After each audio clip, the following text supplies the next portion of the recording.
If everything's working, we should now. Everyone should be able to hear us. Oh, there's echo from the app. This is a good professional setup. Everyone's here. They're all here. The gang's all here. All right. Is that a Stamina X from Yakuza? No, that's a Regain 24 from MGS4. Sure is, bud. Oh, okay, gotcha. But I mean, you know, it's based on the same thing, I imagine. I could have sworn it was a Stamina X. Thank you, though. I don't deny any sort of free beverage. Well, I have I got a Timmy's double, bud. What are you gonna do about that? Oh man, I was just telling Prince how I had some sushi ordered, but it's not gonna be here. It's okay. I had a burrito earlier today. Homemade. Very good. Sensei, since I'm not in that area anymore, can you like review that Jack in the Box chicken sandwich that keeps being fucking advertised? What chicken sandwich? The crispy, juicy, Cluckin' Delicious. Cluckin' Delicious. Yeah, the Cluck sandwich combo. Is that the actual tagline? Did they actually say Cluckin' Delicious? Yeah, I'm reading the ad right now. Oh, no, that's not it. It's the like it looks so freaking good. That's not it. It's a brand new sandwich. Yeah. This one? Yeah, there it is. Yes. Yes. That looks. You know, this is such a trend right now. Hefty piece of chicken, yeah. Mystery sauce. Please. Yeah, I'll try it. I'll try it for you. This is such a trend right now. Chicken sandwiches. Remember when that guy was killed over the Popeyes chicken sandwich? Was it the Popeyes chicken sandwich or was that something else? No, yeah, it was the Popeyes one. It was. Someone got shanked over that. I mean, now I get it. Like, that looks so good. But now it's being appropriated by all these mainstream fast food places. I will still say this. I do think that the Popeyes chicken sando reigns supreme, but I don't know how the Jack in the Box one tastes. I don't think there's a Jack in the Box near me that I can go to, even if I wanted to try it. I think Jack in the Box is more of like a West Coast thing. It is, yeah. At least from my understanding. I mean, you could say the same thing about In-N-Out Burger, but I mean, there's an In-N-Out Burger downtown, a couple miles from. Is this like a political map, or is this? Yeah. Wow! Look at all that red. Look at all that red. This is Trump's America. Jack in the Box in all these states. Whoops. I just had it. Okay, this map. This is the map of all the Jack in the Boxes. Damn it, dude. Okay, here we go. You are not living if you don't live in... Hey, I think you're close to one, Cacho. Yeah. That's not too far away. That's, in my neck of the woods. I'm not sure if I drive like half an hour to get to one, but what's with like half of Texas not having Jack in the Box? But then the other half is Texas. The other side is incredibly dense. Oh my god, they're all over California though. And God forbid you live in the Northeast. New England's not getting Jack in the Box anytime soon. Yeah, T-Bison, you're not living unless you've had Jack in the Box so that you could try it and say this is pretty okay. So I see Ophidio's having some chicken tendies. What kind of chicken tendies? Yeah. Describe the tendies. While she types that, I know Ophidio's a slow typer. Our topics today, gentlemen, are toxic positivity, Google Doc dossiers cropping up everywhere, best credit card with a question mark, cryptocurrency, VTuber economy, not safe for work taking over the community. I have a couple twitlongers on that subject. There's 2 of them. That's how big of a deal this was. I have those same ones pulled up. Yeah, you do? You have them? Yeah. Yeah, we got fetishist. Studying, putting notes in the margins. Oh, you put notes in? Okay. Like, what's his name? Hoover or whatever. Check them. What does he say? He wrote at the note that said, check the borders. And then everyone, like, was so afraid. They, like, just went and, like, deployed all these men to look at the borders. the north and south borders, and then it turns out he was talking about like the borders of his notes because he didn't want people writing in there. Oh, that's right. Yeah. Another cringe VTubers, that Twitter account that cropped up. I feel like we could have a good hearty discussion about that. And then maybe this is dated now, but the Purge, following Purge. I kind of tweeted my thoughts on that, but it's kind of silly. I think that's still relevant enough that we can Yeah. have a bit of a chit chat about that. I'll have you know, I do have some good preparation for the credit cards bit. Oh, good. Funny good. enough, I All do right. I do have plans to switch credit cards fairly soon. My introductory 0% APR has expired as of Alright. beginning of this year. All right. So let's do that one after toxic positivity, then we'll jump straight to the credit cards after. We'll do a Sure bit of thing. drama first, and then we'll do a bit of credit card. And with that, Prince, I think you got to take it away. You're the one who came up with this term. Can you kind of get us started? So what we're going to talk about is something. So I'm sure everybody knows I'm the most positive VTuber in the entire community. Oh, without question. Yeah. I fully agree. And being so positive, you know. Tasty. We gotta talk about a little something. I'm just kidding. I'm done being a little ironic shithead. But no. Okay, so there's a thing that I've actually had this interview before, and I talked with Yukime and Momoka. This is when Mari and I had our interview. And it's kind of the way how the stages of the community works. So in the beginning of October, I want everybody to kind of think about this. When you first started off as a VTuber, whether it was October or September or any earlier, you could notice that everybody was incredibly new. You know, it was like a whole new thing. It was like your first day at school, right? And everybody was generally nice to each other, except for me. I only was nice for 45 minutes. But yeah, that's besides the point. Eventually what happens in communities like this is you start to tend to grow. And the more that you kind of grow in these communities, you start to kind of like acquire like a few things. Now I'm just going to say this. I've been around the internet for quite some time, and this kind of is almost the bane of existence of almost all internet communities. And it's definitely something that's pretty interesting. And I'm not really trying to come across this catch-all term, this like BuzzFeed term or buzzword term, is like being controversial. It's more or less it's an observation. I think when you kind of look at the term toxic positivity is you kind of have people who are like touted as being nice, and I'm not like I'm just generalizing this. Like we have like obviously, you know, in the community, we have like general people will be nice. That's just basic human compassion. It's human nature. But there are times where it's like if you are overly nice, and you kind of expect the same thing back. But then that overly niceness can almost turn into almost like this passive aggressive activity. And it's more hurtful. It's more hurtful than it is constructive.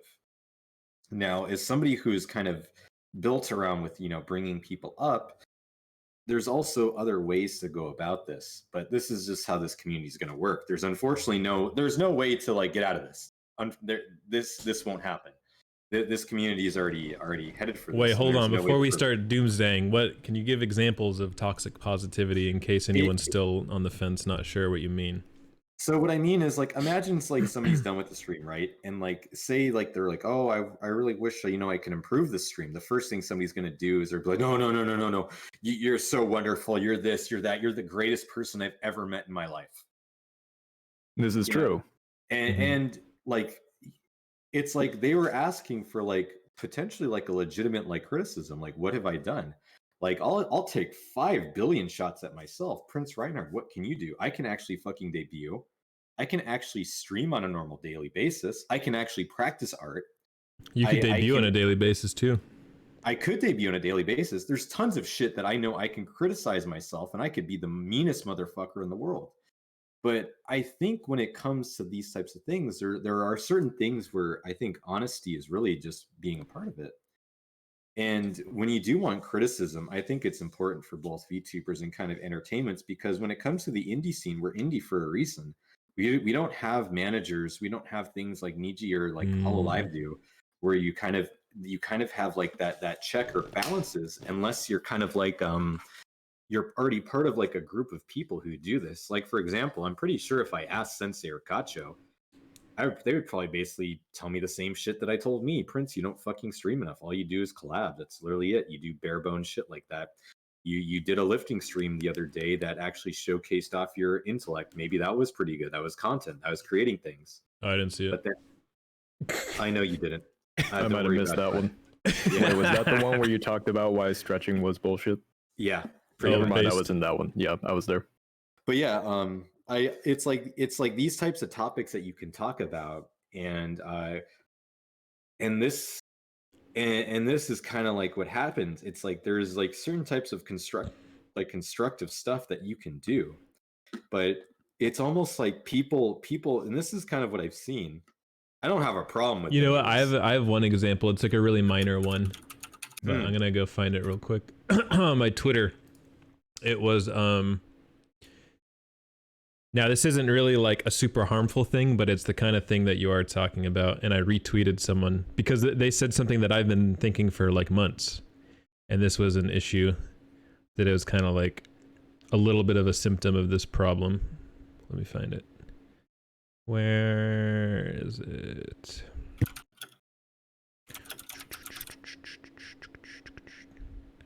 Maybe I should have pulled it up first, but maybe they deleted it because it's not on my thing anymore. But basically, they were saying how they were like, "Hey, I'm not gonna be offended if you tell me that my audio levels aren't right." Like that's the most basic. Oh, I know which one you're talking about. Like yes, that's that's the most awesome thing you could do for me. Helpful. Yeah, in fact, this would be very helpful. I feel like something like that comes across almost as like, what's the best way to put it? It's like you're fishing for compliments. You're fishing right. for like, and you know what? When you think about it, you know, that's almost like a drug itself. When you get compliments, it's serotonin. And yeah. I'm not gonna say a few things, but I personally like here's a little bit of things that I've had said about me. I'm not gonna say this is just, you know, criticism I've gotten. It's like, oh, you don't know when to stop, or you know, you don't belong in this community, or like, oh, you know, like it makes people uncomfortable when you take shots at other people. But like my response to that is I don't give a shit. I really don't care. It's kind of interesting what it says about them that they don't like that. What do you think that says about them in that case, you know? And I'm not trying to like throw anybody under the bus here, like say anything mean about the people that said that, but I think that's a valid criticism on my end. But it's like I don't care if somebody takes shots at me. That's the whole point of my streams. If you've gone into my streams, I don't really have any rules to it. My chat can be a bloodbath, or we can have a good time. It sounds ridiculous to hear, but it's like everybody who interacts with me, I have more insult nicknames than any other VTuber. I guarantee it, even more so than Domo. I have more insult. Like when you think of me, you can call me Ryan Fart, Ass Cart, any of this type of shit. Yeah, Ass Fart or any of that. I have more nicknames. I bet on it. Idiot face. I destroyed an Among Us collab yesterday with Mari based on the fact of me being a shithead. But it goes to show that if you just have the same tried and true stuff of people like just parading around kind of like this moniker, and you don't have kind of an opposite force, this is going to sound so cringe right now. I am almost like the complete opposite of a lot of these like very like nice tubers in a sense. I will insult you at the drop of a hat. I don't take prisoners unless you're Autotune ready, who I think she's a doll.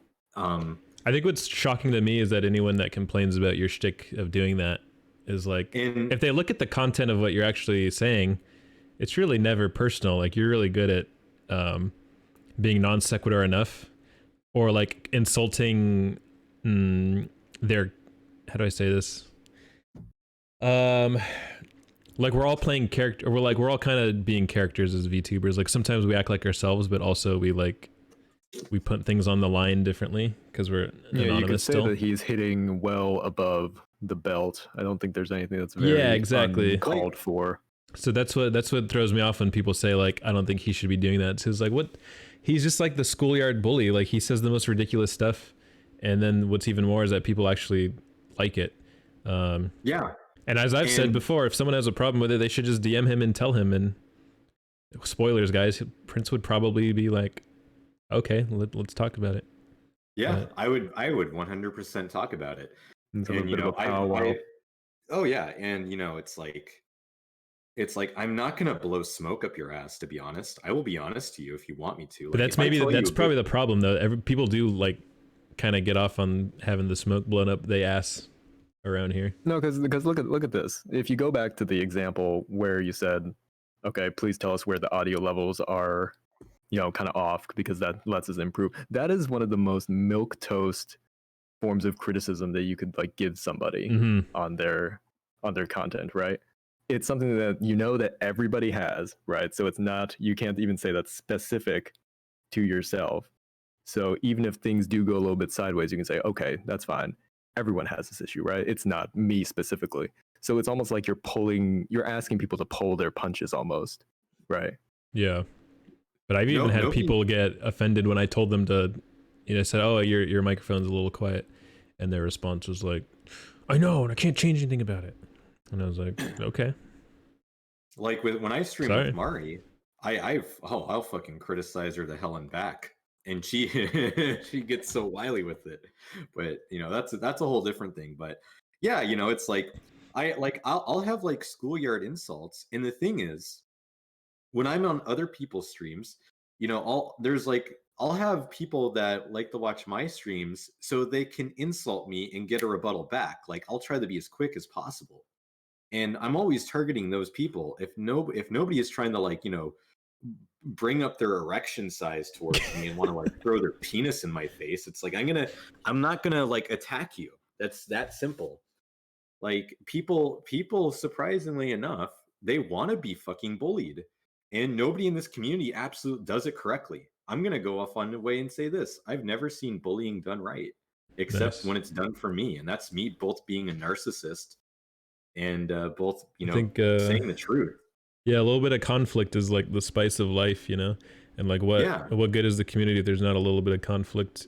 And I think what, in terms of conflict, actually, there's much worse ways you could have conflict, and people do it all the time. They have, which we're gonna get into later, they drop Google Doc dossiers on each other about Sally was doing this to me. That's why you guys should all go and follow her.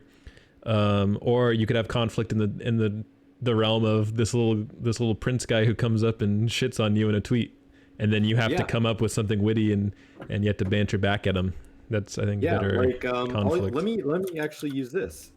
I was in an interview with Little Penguin, and I completely took his interview away from him. He had no clue how to take control back from me. And it was pretty much me toying him at this point. And then he asked me a question. And this question normally would put most people on hot feet. But because, another thing too is I'm not a bitch. So I doubled down on my answer. I doubled down on it, and I still will to this day. And I think it's kind of, I think, that was actually a legitimate good interview question. And I got spicy and heated enough to be able to answer it, the best I possibly can. And it put him in a terrible position. And I think the hilarity for that being put into position as well is when you're an interviewer and you ask a question and the person you're interviewing takes over that power dynamic in an interview, not only does that make you look weak, you get on your knees right in front of the person you're interviewing, and guess what? You've just lost your entire stream to them. That type of power dynamic is important. And if you can't do anything like that, instead, if you're going to sit by and kind of, just be nice about it, or you shouldn't. Because if you're interviewing, you really gotta. The interviewer has to get better about that. They gotta get into it. They gotta not be a pussy, basically.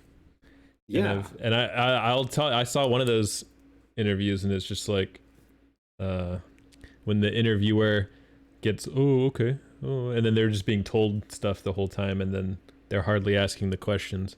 That's when you got a train wreck. That's when you got. Yeah, I think you got to find that good balance of knowing when to talk and when not to talk. That's something that takes a very long time to kind of develop if you want to do that for What's the thing of your like primary source of. if the interviewer is not talking because they're getting their subject to like tell things to them versus the interviewee has now taken control of the interview, like that's a little different, I think, because then they start grilling the one who's interviewing and then it's a big mess. It's really fun to watch. And you know, like I'm gonna go off on a limb and say this. Like if I get interviewed, there's pretty much 3 ways I can go about doing an interview. One, I'm either going to shit all over it and take control over it purposely just so I can wave my cock in your face. 2, I will actually do a sincere interview. 3, I'm going to shit. I'm just going to take a dump. That's it. I'm like, that's it. I'm going to be an ironic shithead the entire time, but I won't take power. I'm just going to toy with you. That's it. And you know, I think this is best said is here's actually an example. Mari and I were interviewing Domo, and Mari was trying to be shocking, and she unfortunately let that get to her a little bit, and she kind of like didn't double down like I did, and then actually it was a really good interview, but you know, it's like you gotta make sure that, you know, it's fun being impulsive, but there's also kind of like you got to double down sometimes in interviews. You have to like you got to make sure that you stand your ground. But that's just like a funny example, and I give her shit for that all the time. But it makes her see it so she can get her revenge later. Good. I vaguely remember you telling us about this. But yeah, it's a good hoot. Yeah, it's hilarious. Mari's great. But yeah, like and that kind of comes back to toxic positivity. It's toxic in the sense that you can almost, it's like love bombing.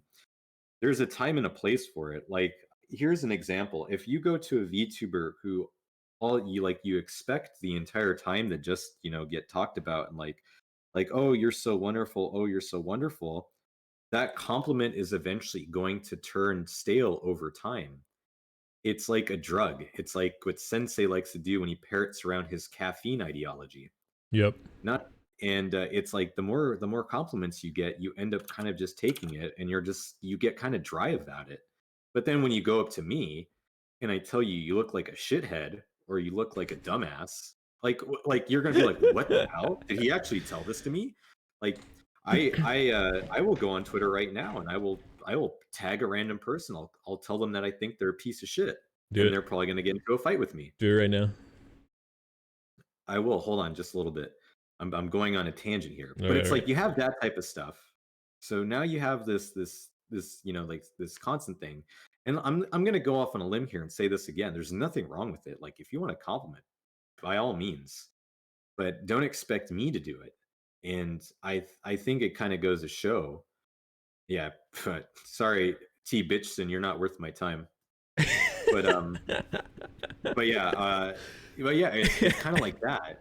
And you know, it's like when I was on the Arcana conference with Laprio the other day, Laprio, myself, and Mari, we were really getting into like the very like sincere route, and it kind of like got to the point where it's like, yes, I'm going to give Laprio what the best compliment I could possibly give to her, with the way how she kind of will interact with a lot of her conferences, where she will actually take a lot of the drama, which good for her. Laprio will talk about this type of stuff, and I think it makes for great content. I think she's a great producer, and I will still compliment her to this day. I gave her at the end of the Laprio conference, I gave her like a really, really good compliment. And a Yitorito, who has been one of her biggest supports through her streaming career, even said that this actually kind of made sense. It was just like, when you get a compliment from Prince, it has more weight to it, because when do you hear me compliment somebody? Like seriously, like when? Yeah, that's a really good point. Is you know, if you're constantly giving out compliments, they get really cheapened. It's like throwing out pennies to people. But when you get that compliment from Prince, it's like someone just handed you $50 bill, because it's so scarce. It's rare. Nothing waters down something faster than repetition. whether that's compliments or even on the other side. Your insults can be cheapened from the amount that you do them to. That's true. Exactly. That's why Prince once tried to do he was gonna do a week where he only complimented people and was Oh, nice to God, them. that was the worst week ever. You lasted 3 hours and you were... Dude, it was the worst. I couldn't do it. Like I could not do it for the life of me. It was so incredibly hard. I just can't. I just can't. And I'm yeah.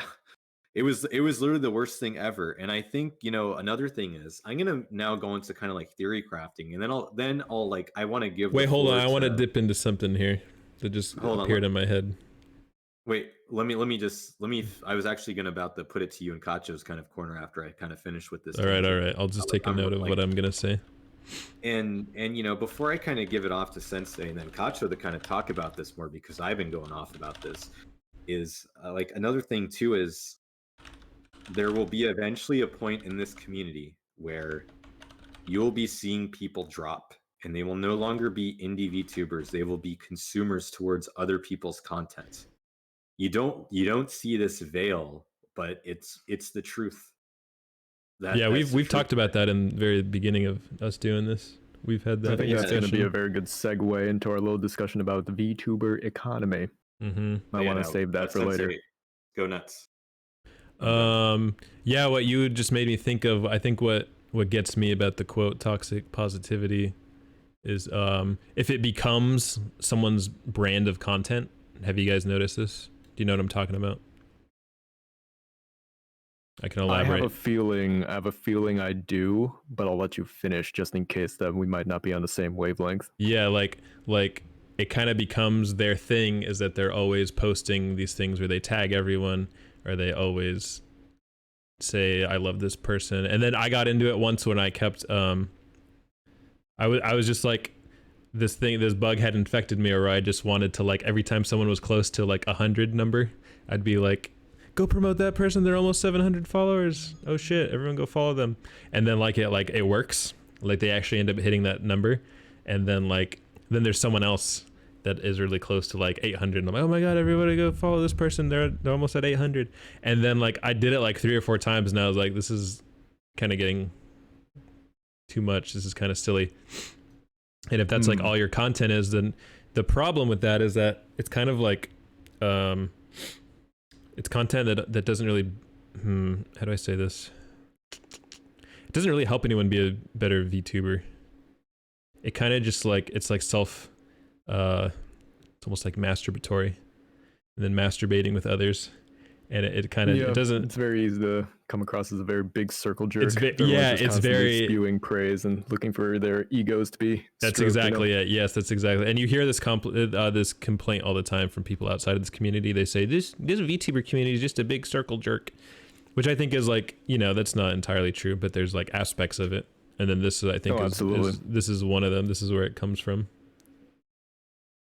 I gotta say, Jake is correct. That is number inflation, saying, oh, if you're close to 700, oh, you're close to 800. You're not saying go follow this person because you like their content, saying go follow them for the sake of following them.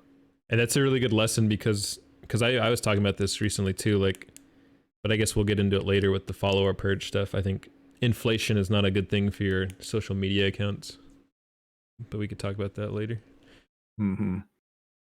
Like the other thing about I will never. The only one time I ever did anything like that was when I was memeing it, and then I did a penis reveal if I would hit like 1K followers. But I also produced content with it. Thank you to Mari for that. And then her and I actually both did that, and we found out that the secret to get a bunch of followers is you have to do a penis reveal.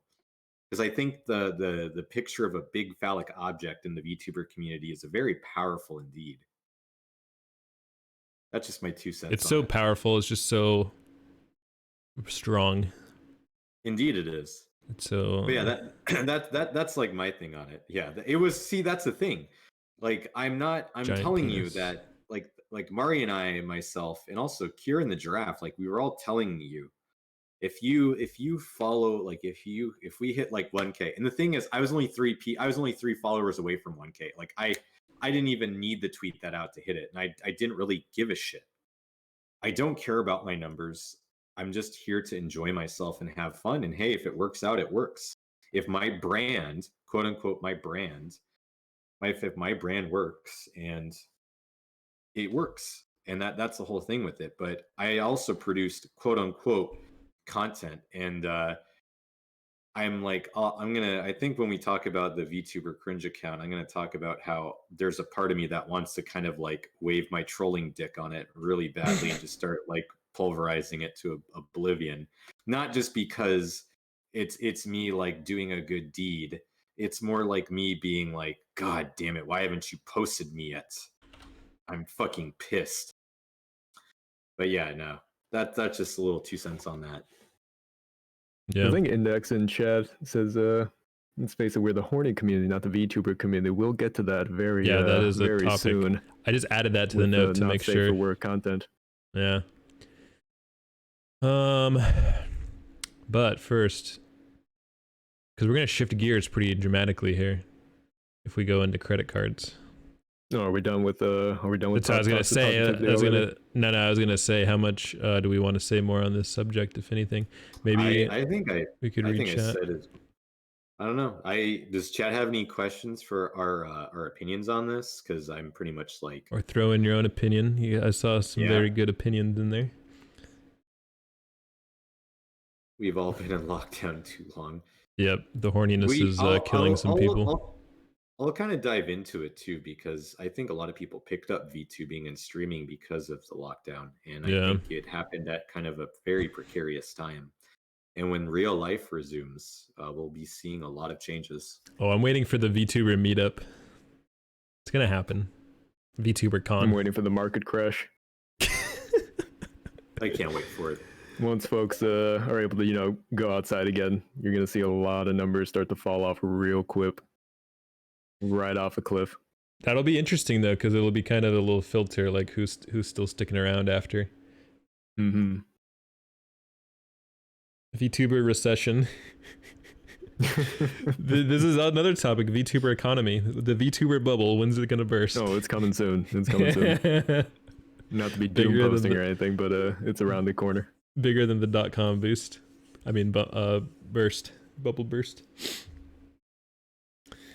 Yeah. Go on to the next topic. Come on now. God, All right, hang on, okay. let me, Well, let me put okay something- then. Jeez. Yeah. Let me put something in here for Yeah, come on, toxic, Cox. Put something in there. positivity, right? Before we move on, I didn't work on these notes for nothing. I did my homework. I want to get my class credit. Yeah, You you're don't no write your Beltway own pansy. speeches. Right. So I see a lot of posts saying things like, "Please have a good day," or "Let's do our best today." Have you seen those in the morning? I think Yeah, everyone's seen yeah. that. Of course, they enrich my morning every single morning. Oh, absolutely. Those motivational quotes that you see all over the internet. And with enough repetition, I kind of briefly touched on this before, it starts to come across as, I don't know if this is the right word for it, meaningless and hollow, right? You're seeking affirmation and positive reinforcement from, let's face it, they're strangers on the internet. You're farming those clicks from saying good morning to folks, right? And you really start to wonder if there's any real purpose behind it besides getting your name and give or take an anime gif or two in front of more people to fish for those clicks and follows, right? And it Yeah. swings the other way too. It doesn't have to be toxic positivity; it can be toxic depression. Depression posting will eventually come across as petty or boy who cries wolf, sympathy baiting. Again, looking for those positive words to get that hit of acknowledgement. Mm-hmm. You kind of see this every now and then from various sources. The thing is, like, no one wants to. I think like no one wants to assume, like, oh, they're just doing it for this, they're just doing it for that. But like, that's what repetition does. Like, there's like that novelty factor in your brain. Right, Like, right. Like when For that all novelty. the first couple of times, it could be completely genuine. Right. Yeah. And you want to give people the benefit of the doubt. So They could be I'm genuine in gonna their. They could be genuine in their head, but I mean, it doesn't stop people from like that novelty factor wearing off, and it's like biologically, yeah. you cannot care So I'm- anymore after a certain point. Like your brain doesn't I'm allow gonna you be a to. little, I'm gonna be a little nosy bastard about like depression posts or like any type of that.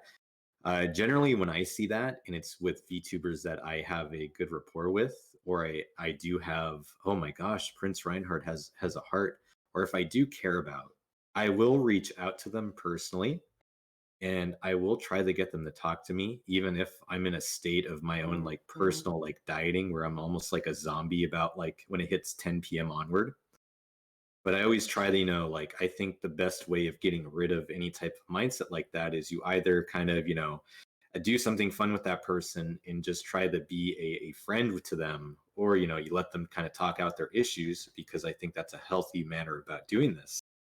And this is kind of one thing that I've learned from being in the profession that I am, is I think that's like the most efficient way. Like if I see like a VTuber that I know of, I will personally message them. I'll say like, hey, or how are things going? Or, maybe they tend to talk to me and they find that it's very easy to tell me these things because I make sure it's like very confidential.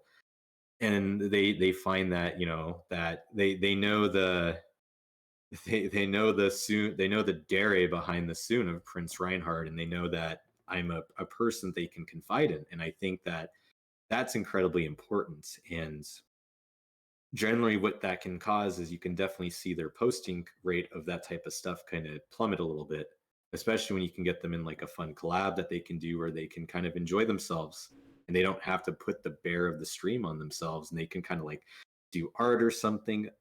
I think it's just kind of like a better way of going about something. Like if somebody's on feeling sad, spend time with them. Like Yeah, don't just send a tweet. Send that invite to hang out. Yeah, don't send a tweet. And like I have a bunch of VTubers in my mind that if they asked me, I would do a collab immediately. I would stay up. I would do a 12-hour stream with them. Like there's a few VTubers that I'm very, very fond of that I would do that with. And I would do art for them if they asked me. If I can put a smile on their face by doing anything like that, I think that really speaks a lot more than kind of like a tweet. Just DM them, hey, like I drew this for you. Like I hope you like this. Do you want to do a collab? Like, is there anything you want to talk about? If you don't want me to be nosy or something, I think those are some of the most important things. But as long as you're not being overbearing about it, there's like a certain like level of empathy that you can give to another person, and you can kind of be like at like a good point. Or if you're in a Discord with them and it's a little bit more private, then you can kind of talk with them about their stuff. But the Discords are a very fickle thing, and we'll get on that with dossiers and when we talk about that. But yeah. Oh, we will. But yeah, Prince, I fully agree. Yeah, like I think that you're a very let me see. You're a good person, right?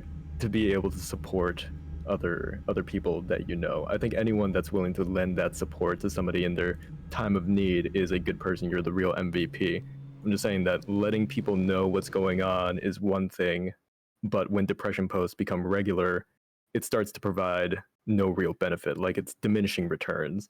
Your problem isn't going to be lessened at all the more that you post about it, in a sense. I think you can say repetition of anything detracts from its impact, as mentioned previously. Like if I'm scrolling through my timeline in the morning, and this goes back to the have a great day posts and good morning posts, right?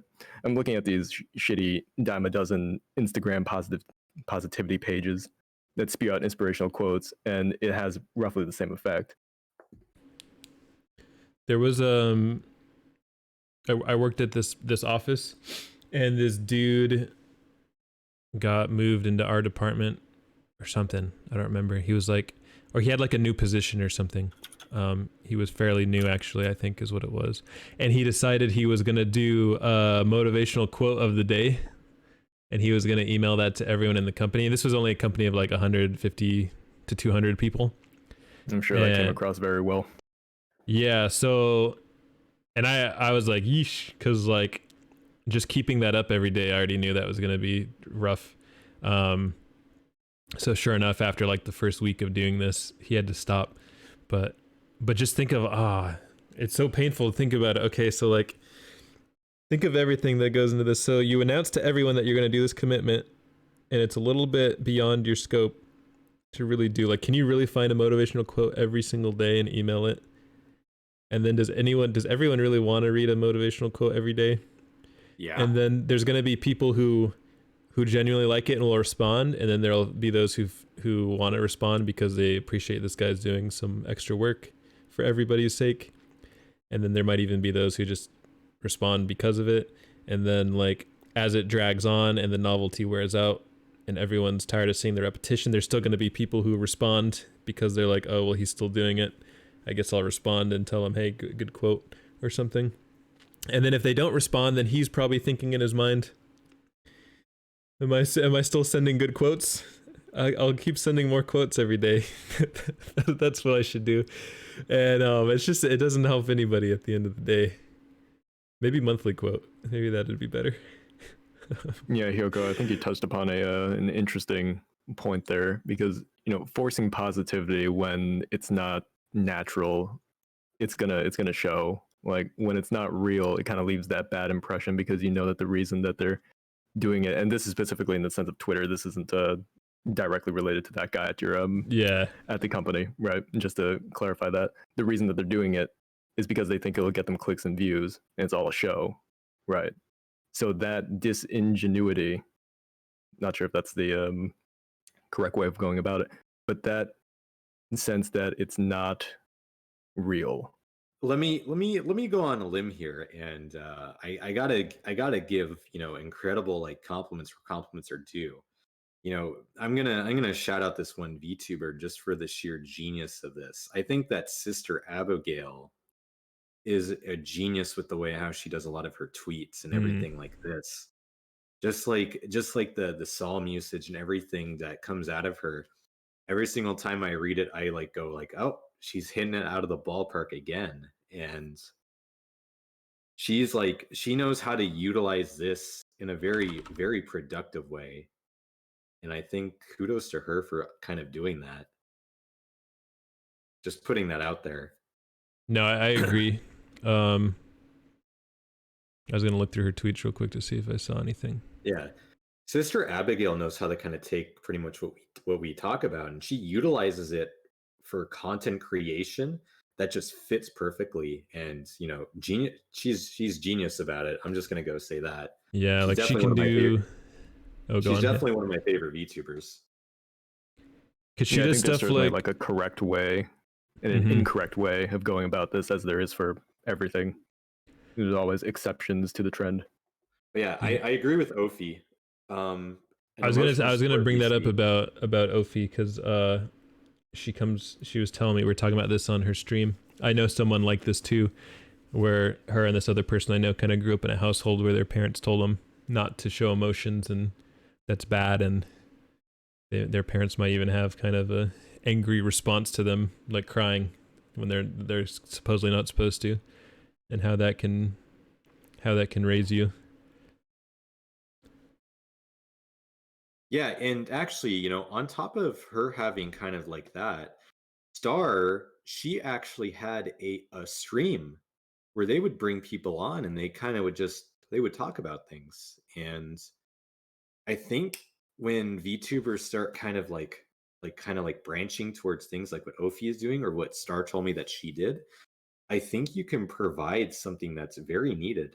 Because we don't, at the end of the day, like when we make our friends in this community, or we already have pre-established friends, or we can talk to people, and like we kind of just click off, kind of like with Kacho over here. Like Sensei and I have said this before, it's like when we talk to him, it's like we feel like we've known him for a long time. It's like we can just talk to Kacho just normally, and it's like, oh shit, like have I known you like 5 years or something? Like we know exactly kind of like what type of topics to talk about, and it's just mostly just ironic shitting. And or like we post something funny and Kacho ends up like reading through like threads and threads after it, and and it's hilarious. But yeah, it's kind of like those things. Like I think having like kind of support stuff like that is fantastic to have, because it kind of shows both like a very like empathetic issue that's being brought in a healthy manner. But the one thing I will say this is discords can be a double-edged sword. Mhm. But yeah, that's Oh, my take what on a things. cliffhanger. Yeah, seriously. Thank you for saying that, Prince. That's very sweet. I'm touched. But like Ofi says, it's a big problem in the Latino community, referring to what I was saying a little bit earlier. So in a way, I mean, like, that's great that, like, you know, this is a double-edged sword in itself, the toxic positivity, the abundant positivity, because you might be the kind that grew up and was always told not to talk about these things, and it sucks, and you don't have anyone to talk to, and then you come to this community and everyone's really nice, and then they get you to talk about stuff, and you end up realizing, like, oh, I have people that I can relate to, and it could be quite healing. But then at the same time, I think when it's used for certain means, for certain ends, that's when it gets to the toxic side. And, you know, I don't know, I guess everything just needs moderation. Well, it's can you normal do? for it's just normal for a community to kind of drift apart like that. The nice bubble, I would talk about with Sensei constantly. I think I talked about this with you too, Katja, where it would burst. Like, it would burst eventually, and then people are going to drift forward. That's just the way how the community evolves. It's normal. Like, this is how internet communities are, and there's no stopping it. Yeah. Because it's Right, human fragmentation nature. isn't a matter of if, it's a matter of when. Yeah, Mhm. it's basic human nature, and there's no way of looking past that. It just seems to be producing a little bit or proceeding a little bit faster in this community than some others. Oh yeah, definitely. What's been going on recently? And it's normal. Like, this type of stuff is normal. Like, this isn't necessarily controversial. It's just kind of like talking about the elephant in the room. Oh, yeah. I don't think we've Agreed. said anything that's cancel worthy. Yeah, no. But yeah, I mean, but yeah, like, I guess this kind of leads into the next topic that we have, which Does it? I don't have anything more to kind of say about this. All right, let's drop it like it's hot, unless Kacho has any closing words on it. No, I think I've said my my little bit there. All right. Kacho, do you want to talk about a drama topic, or do you want to go on to your presentation? Oh, I'm sorry, I didn't prepare my my PowerPoint for I was tonight. gonna say, is there a PowerPoint that I could pull up? Yeah. I'm good with either. Whatever you want to do. You're driving. I'm driving. Let's see. Yeah, let's break into your credit card topic, because I've been okay. Well, I'll just preface with this. I've been getting told by my mommy that I should get a good credit card, and I've also been told by my producer son that I should get myself a good credit card. Hey, I've told you that too before. Yeah, but well, I think what credit card do you have? You don't have a credit card. Successful adult. Yeah, right? I do. You can't afford to keep a credit card. Yeah, I can. I have a Bank of America Travel Awards credit card. Oh my god. Oh, look at that. That's not a real credit card. It's actually really good. It's one of the best ones, especially if you travel. It actually works very well for me. Yeah. I talked about this with Kacho. It works well for me just because I am international. So I get points up the ass with it, and I utilize it. It sounds like you would like the Capital One Venture card as well. It does something similar as far as doubling your miles in a sense. Oh yeah. Each mile is what, 1 cent? Yeah. What was that one? Wells Fargo what card? No, the Capital One Venture No, the one that you have. Me? Yeah. Bank of America Travel Awards. Bank of America. Yeah. Yeah, actually, here's another good credit card, but Canada is a little bit different than the United States. Having being a citizen. Oh. No annual fee. Yep. Ooh. It's a great credit card. There's also no a annual cash fee is rewards not one. to be underestimated. Annual fees are the devil, unless you can afford it and you utilize your credit card very well. But the other thing that I find interesting about Canada is that if I wanted to get a credit card, I still don't have a Canadian credit card, just because I moved here 2018, is because I have to either take out a loan or I have to make a $500 deposit on a Canadian credit card, and then I have to prove to the credit bureau agency that I am not a liability. So there's some protection. Whether in the States, anybody with a banking account information can pull up a credit card and just start going ham wild. There's actually a credit card over here that I think would work well for me. So many Canadians over here, there's actually an American Express. It's called a Cobalt card. And I think that it's fantastic if you find yourself kind of constantly on the go, or if you're like kind of in the city.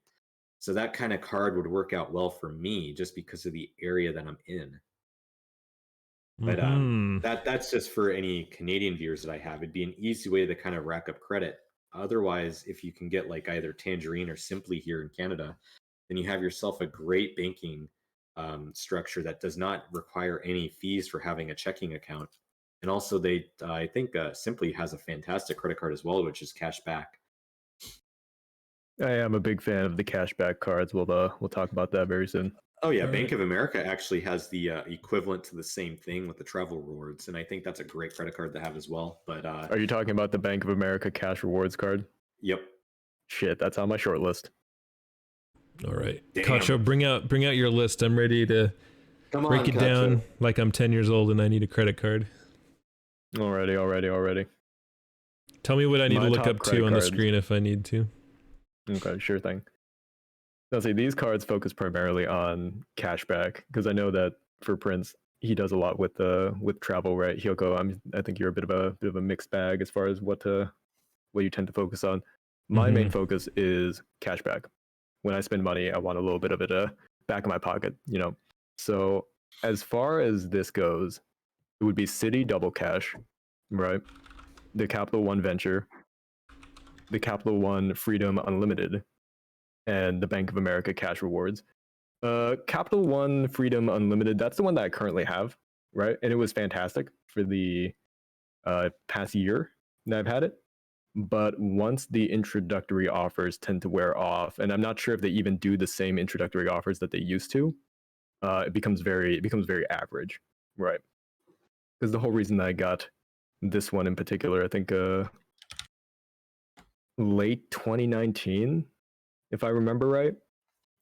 But the main draw was that you got 3% cash back on all your purchases, right? You could go anywhere, spend it on anything, you get 3% of that back, which is massive. If you've ever looked at these sorts of cashback cards, like usually they'll max out at 1%. If you're really lucky, you might find something with a 1.5 or 2%. But that 3% was only good for the first $20,000, right? So I spent my $20,000. So the bonus 1.5% that would normally stack on the original 1.5% has been reduced. So Well, I'm as right. of right now, I would only get 1.5% cash back, which is it's not bad, right? It's not bad, but it's not as good as it possibly could be. I'm writing these down for the viewers. So I got City Double Cash. What's the next one? Capital One Venture. Capital One Venture. Right. That's the one that I mentioned that I think Prince would probably like, because you get 2 miles per dollar that you spend, if I remember off the top of my head correctly, which is pretty good. Okay. And you can kind of think of it as a true like 2% cashback card, because if you were to trade in your miles for cents, 1 mile is 1 cent. So if you get 2 miles per dollar spent, you're getting 2 cents back, which translates into 2%, which is rather high for most credit cards these days. That's right up there with the City Double Cash. The thing with the Double Cash is that you get 1 cash back when you pay, and then when you get 1 cash back when you buy. And I mean, you see that on the screen. See that on the screen right now. It's fairly self-explanatory. Double up on cash back. Exactly. Okay. But any of these cards would probably be something I'm looking to apply for. What about that Chase weeks. Sapphire one that everyone loves to talk about? Chase Sapphire one? Yeah. I need to get producer Son in here. He was telling me to get it. Not too familiar with that one. Does it offer cashback? Chase Sapphire preferred card. Let's see. I'm pretty sure this is the one. 60,000 bonus points after you spend 4,000 on purchases in the first 3 months from account opening. 2 points on dining and travel. 2x points on grocery store purchases. 25% more. See, this doesn't mean anything to me. This is like V-Bucks to me. Yeah, see, I'd be I don't really know. wary of any sort of card that says, oh, we'll give you like up to 5% cash back, right? But then you read the fine print, it says, oh, it's 5% cash back only in select categories. So you can only get 5% like at the grocery store or at the gas station, right? He But was then telling you say- something about the travel, and that's why I think he likes the card. Lots of travel partners, hotel travel partners, travel and purchase coverage, travel confidently, trip cancellation insurance, auto rental collision damage waiver, baggage delay insurance, trip delay. Insurance is a scam, bro. No foreign transaction fees. This sounds like a traveler's card. Foreign transaction fees can add up rather quickly, DoorDash. depending on how much you buy. Oh, hell yeah, they can. Yeah. I say this as a person technically in a foreign country, even though it's the country that I live in. Foreign transaction fees are the devil.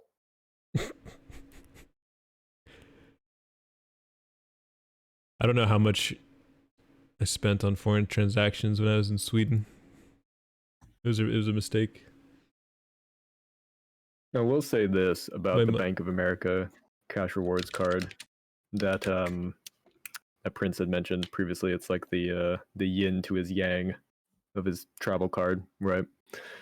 The way that works is you do get 3% cash back in the category of your choosing. Now, this is a little different from something like the Discover It. I don't know if it's It or IT, the Discover IT card. I think that's very popular with the youngins.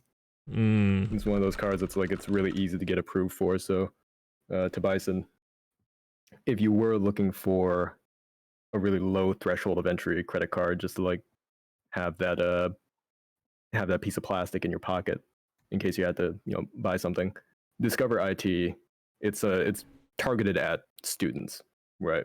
So if you're of the younger sort and you don't have any credit history, it's really easy to get your foot in the door with Discover IT. And then after you have that for maybe 6 months to a year, then you can start moving on to higher level cards. 0% intro APR for 14 months on purchases. No annual fee. See, when it says $1 earn cashback 5% cash back, this is what I was talking about. It seems really good, right? But it's only like in Amazon, particular grocery categories. stores, restaurants, gas stations. Oh, they're teaming up with Jeff Bezos on this one. And when you pay using PayPal, Right. The base cashback for this card is actually just 1%, which makes it pretty average in that sense. Unless you do a lot of shopping on Amazon, you could use this card as an Amazon exclusive card and just start racking up all that 5% cashback. mm-hmm.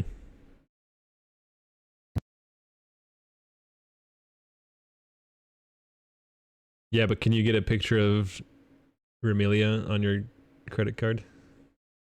Yeah, I tried to do that with my Wells Fargo I debit have that. card. T Bison said he was too broke. He got rejected by the credit union. Sensei, let me post this in our little group so you can post it on screen if you can.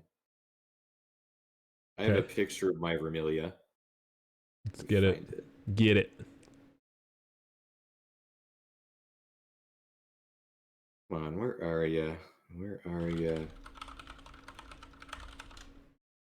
Those are some nasty calluses I got. You know what? Here's an interesting little gimmick. What's your thoughts on this, Cacho? This is the in the year 2021, the credit card experience will be redefined. It will be redefined because Kacha is going to redefine it. Imagine a credit card that invests for you. Invest in your future. Oh, the Bitcoin Join the waitlist for the Gemini credit card.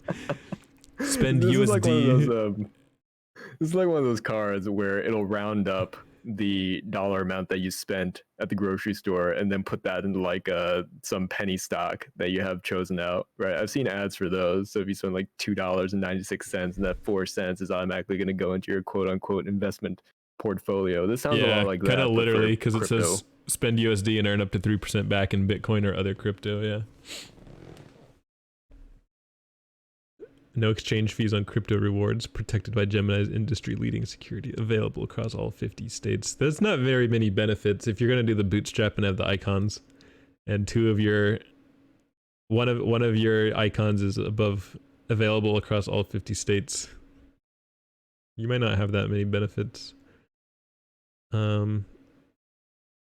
Exchange fees on crypto rewards. I guess that's a benefit worthy. Oh, there's no other info on this page. That's literally it. Receive. But so you're updates and saying early this access isn't to a apply. new Okay. this isn't a new gimmick though. This is they basically have done this with penny stocks. Yeah, they've just the same shit, different skin. Uh-huh. All right, Ophi. Thanks for stopping by. Here's the block card. Because you're a Google user when you... Who isn't a Google user? When you sign up and load your account with $100 of crypto or more, you'll earn an extra $10 to spend on your block card. I don't even know what this is. These are gimmick cards. These are shit cards. That's how I'm interpreting it for now. As a baby credit card user. This is a shit card. Oh, it's a debit card. It's not even a credit card. All right, Man, let's see. I sure do love my crypto. Prince, where did you post that picture? Well, this could be a good I'm segue. I'm looking for it right now. Oh, okay. I swear I had it saved. I thought you tweeted posted it to my- a little while ago. I posted it to my fleets. T Bison just realized he needs a credit history to move out. Yeah, you do. Having credit's important, everybody. Kacho, can you maybe give some advice to T Bison here? Credit. He wants Credit to history. his dream is to like move out in like a few years. And I mean, do you have a job? How's he gonna get any I mean, most people, their first forms of credit are either student loans or like a really low level entry credit card. So in my experience, it's one or the other. To Bison, I'm not sure if you can get either of those fairly you know easily, what? but You know what, boys? You know what I want to do? I think I want to make like a VTuber credit card, kind of like a credit Ooh. union. And in order to apply, you got to drop your PNG. Oh man. You could finally get that credit card VTuber you've been asking for since I finally October. can. And you know what? The first person who drops their PNG can get like an immediate no annual fees. I wonder who would win that one. Mm-hmm. all right. I think I've said my bit about credit cards. Like I could go on about fucking ETF picks and which banks you should be choosing for the best APR returns, but I think that'd be a bit long-winded. I don't want to talk too much. Wait. Which banks suck? Wells Fargo. I'll tell you right now, Really? Wells Fargo is dog. Really? I use Wells Fargo. Yeah, I thought because Yeah, I I used to use Wells Fargo, and I'm trying to get out. I used to be I'm on trying to get out Chase. right now. I used to be with Chase, and then I went to Wells Fargo because I heard Chase was balls. So I have actually something interesting about my Wells Fargo account. So I don't pay anything to have my checking account. So I originally had a student account, and then I guess they got rid of it. So then they honored that decision. So now I just pretty much have like a free American checking account where I can do anything what I want with it. Right, in terms of fees and whatnot, Wells Fargo is pretty all right. Like as long as you meet their minimum requirements, which to be honest are very low, then you don't have to pay that $5, $10 monthly maintenance fee. But other than that, that's literally the only good thing they have going for it. Are I you think right calling now me- I'm getting. Are you calling people who use Wells Fargo a cuck? Yeah, what the fuck, dude? No, What the no, fuck? don't put words in my mouth, Prince. I'm I putting don't words in your appreciate mouth right now. I'm gonna write a dossier about you, bitch. that. He's putting a hoagie in your mouth. I am Speaking of putting a which- hoagie in your mouth. Speaking of dossiers, Bitch. Is that our next topic? wait, hold on, wait, Move into before, wait, dossiers? wait. I'm seriously concerned. Wait, should I switch banks again? No, I'm not saying you should switch banks or anything. I'm just saying But you're that- trying to you get should. out of it. No, I think you should switch banks. I think Kacho's right. Get out of Wells Fargo. No, the reason that I'm trying to get out of Wells Fargo is that the APR right now, at least for my account, I'm not sure if somehow you have a magical different super secret account. For me, I have a it's magical 0.01%, if I remember correctly, for my checking and savings account. Right. So that means every year as inflation is going up 3%, right? The longer I keep my money in my Wells Fargo account, the faster it decreases, the less my money is worth. So if you keep it in there for 3 years, right? Each year it's going down by 3%. but each year you're only getting 0.01% of your balance back. You're losing money keeping your money in Wells Fargo. Yeah, but that's why I put all my money into Bitcoin. Yeah, that's fine. That's fine. That's Okay. why I Nothing don't. that's That's why I don't spend my money, Kacho, and I only earn. Well, you don't spend your money. What do you mean? You gotta You know, invest that- to make money. You're full of shit. That's- Right. That's, I'm just saying, that's if why- you can find another bank that has a higher APR than Wells Fargo, I think you should do it. But Prince is right. You do have to invest your money somewhere, whether that's in like a Vanguard account or a Fidelity Investments account. You got to put it somewhere so that way your money is working for you. What rather about than just, offshore Swiss bank decreasing. accounts? I'm saying I'm not wealthy enough to have one of those, unfortunately. Well, isn't that sad? Yeah, it's a little depressing actually. Yeah, you're being a real emotional person right now. That And horoscope talking is really about- right on. Yeah, talking about finances gets me going. I'll have you know. Everybody, for those of you that don't know, Kacho did a horoscope a while back, and it really just showcased how much of an emotional being he is. Did it? He's very, very sensitive because he wears his emotions on his No sleeve. shit. What's his sign? Yeah, I'm fairly thin. Let's look up our horoscopes right now. In Well, fact, I'm a I'm a Cancer. Sagittarius. Oh, Sag. I'm a Saggy. Who's the best site to look for a horoscope, Prince? Is it Yahoo Answers? Is it Yahoo Kids? Yahoo Answers is probably the best one, but the best app to use is probably CoStar. What about a website? I can't pull an app up for the screen. Yes, Kacho's incredibly a sad person. All I ever do is. All right, just I'm gonna see sad use the posting. Yahoo one. Let's look at the Cancer. Let's look at you, Prince. These are short. These Yeah, suck. they're fucking short. You need to find a way to pare back your projects. They're just too stuffed full of details. I don't know. Break them up into smaller projects as much as you can, and all should be well in the future. That sucks. It's like a fortune cookie. That's valid advice to me. I mean, it is, but I guess maybe Like- shorter, Like simpler is better. the thing is, the app that I use, it gets actually pretty in depth. Like let me read what it says today. Everything is going well, so you take a big red marker and whatever the hell that says. Emphasize?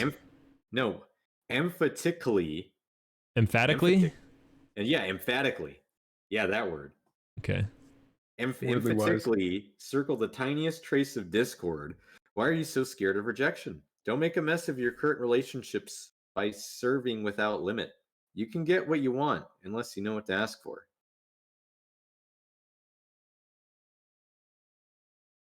Your work this month is to understand the difference between managing your chaotic inner life and being a control freak.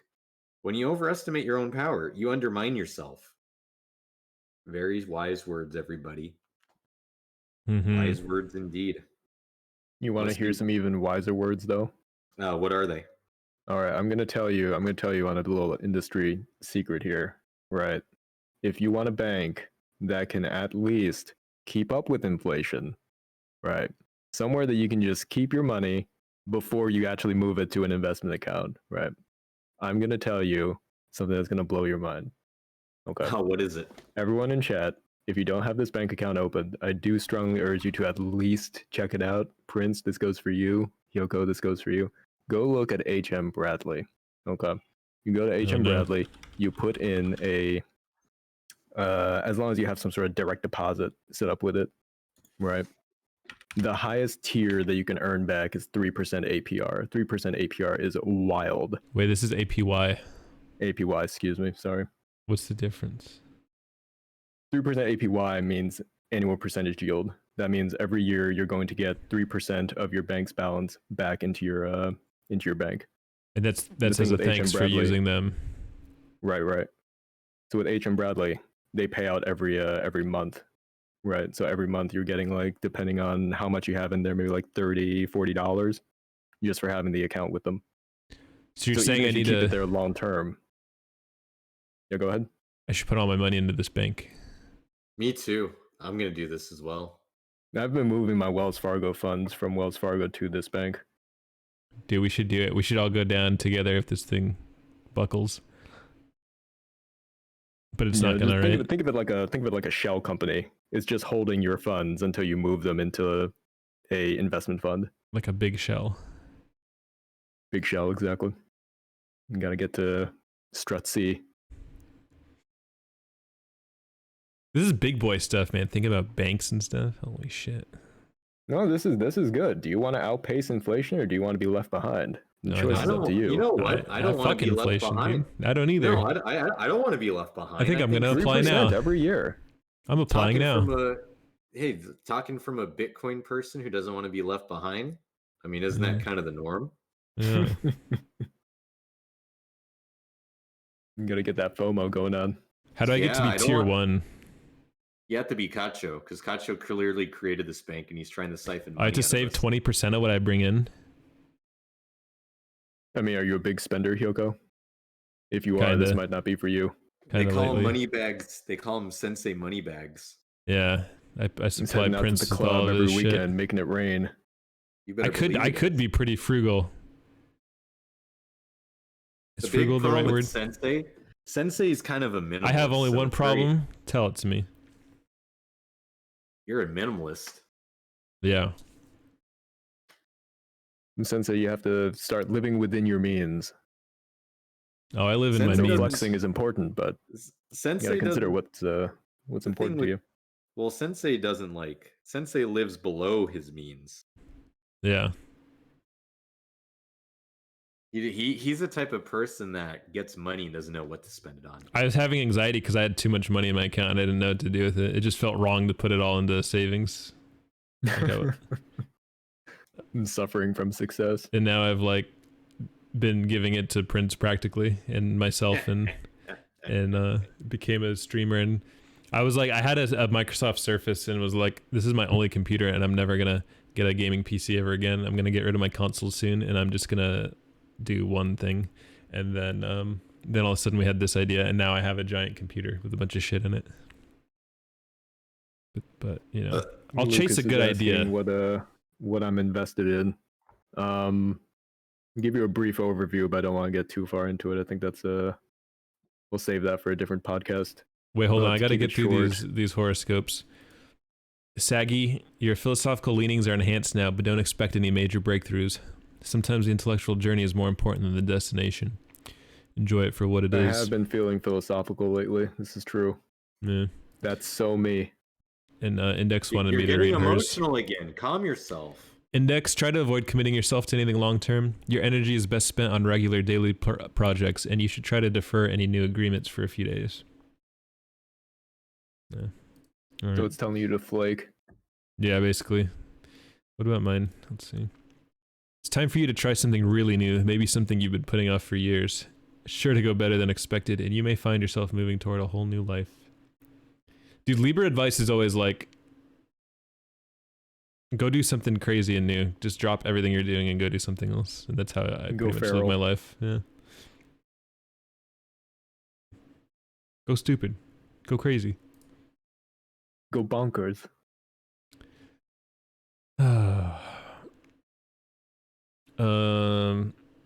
What's next in our topics? Oh, we have some good topics still. But I gotta run downstairs and grab some sushi real quick. Absolutely. You want to take like a 5-minute hiatus? Let's do Reconvene it. in a bit. 5-minute recess. Let's do it. Yeah, 5-minute recess. All right. Let me go get my popcorn and everything. All right. Let me go like exist without having the 10 o'clock destroying me. All right. I'm gonna mute us all right now.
And me. we're back. Are we back? Yeah. I think we're back. Back So with you- snacks. Back with Hey food. everybody, we're all back. So, you want to do that? You want to browse the Twitter sphere for a little bit? See what's going hold on on? a second. What I want to know is what's our next topics we got? While we're Oh browsing man, the we've Twitter got sphere. topics. We got Google Doc dossiers. We got VTuber economy. Horny/NSFW taking over the community. And I have 2 twitlongers to go with that. Maybe we should start with those. That way we could look at some twitlongers. That's some good content, right? I'm ready to read. All right, I'll do a reading now that I've wet my whistle with this Sapporo. All right, let me ingest one more spicy tuna. But first Not off, having Asahi super dry. no, I'm not, unfortunately. You're having an acai super dry. I have a Kirin in my closet. You have a giraffe in your closet? Yeah, I sure do.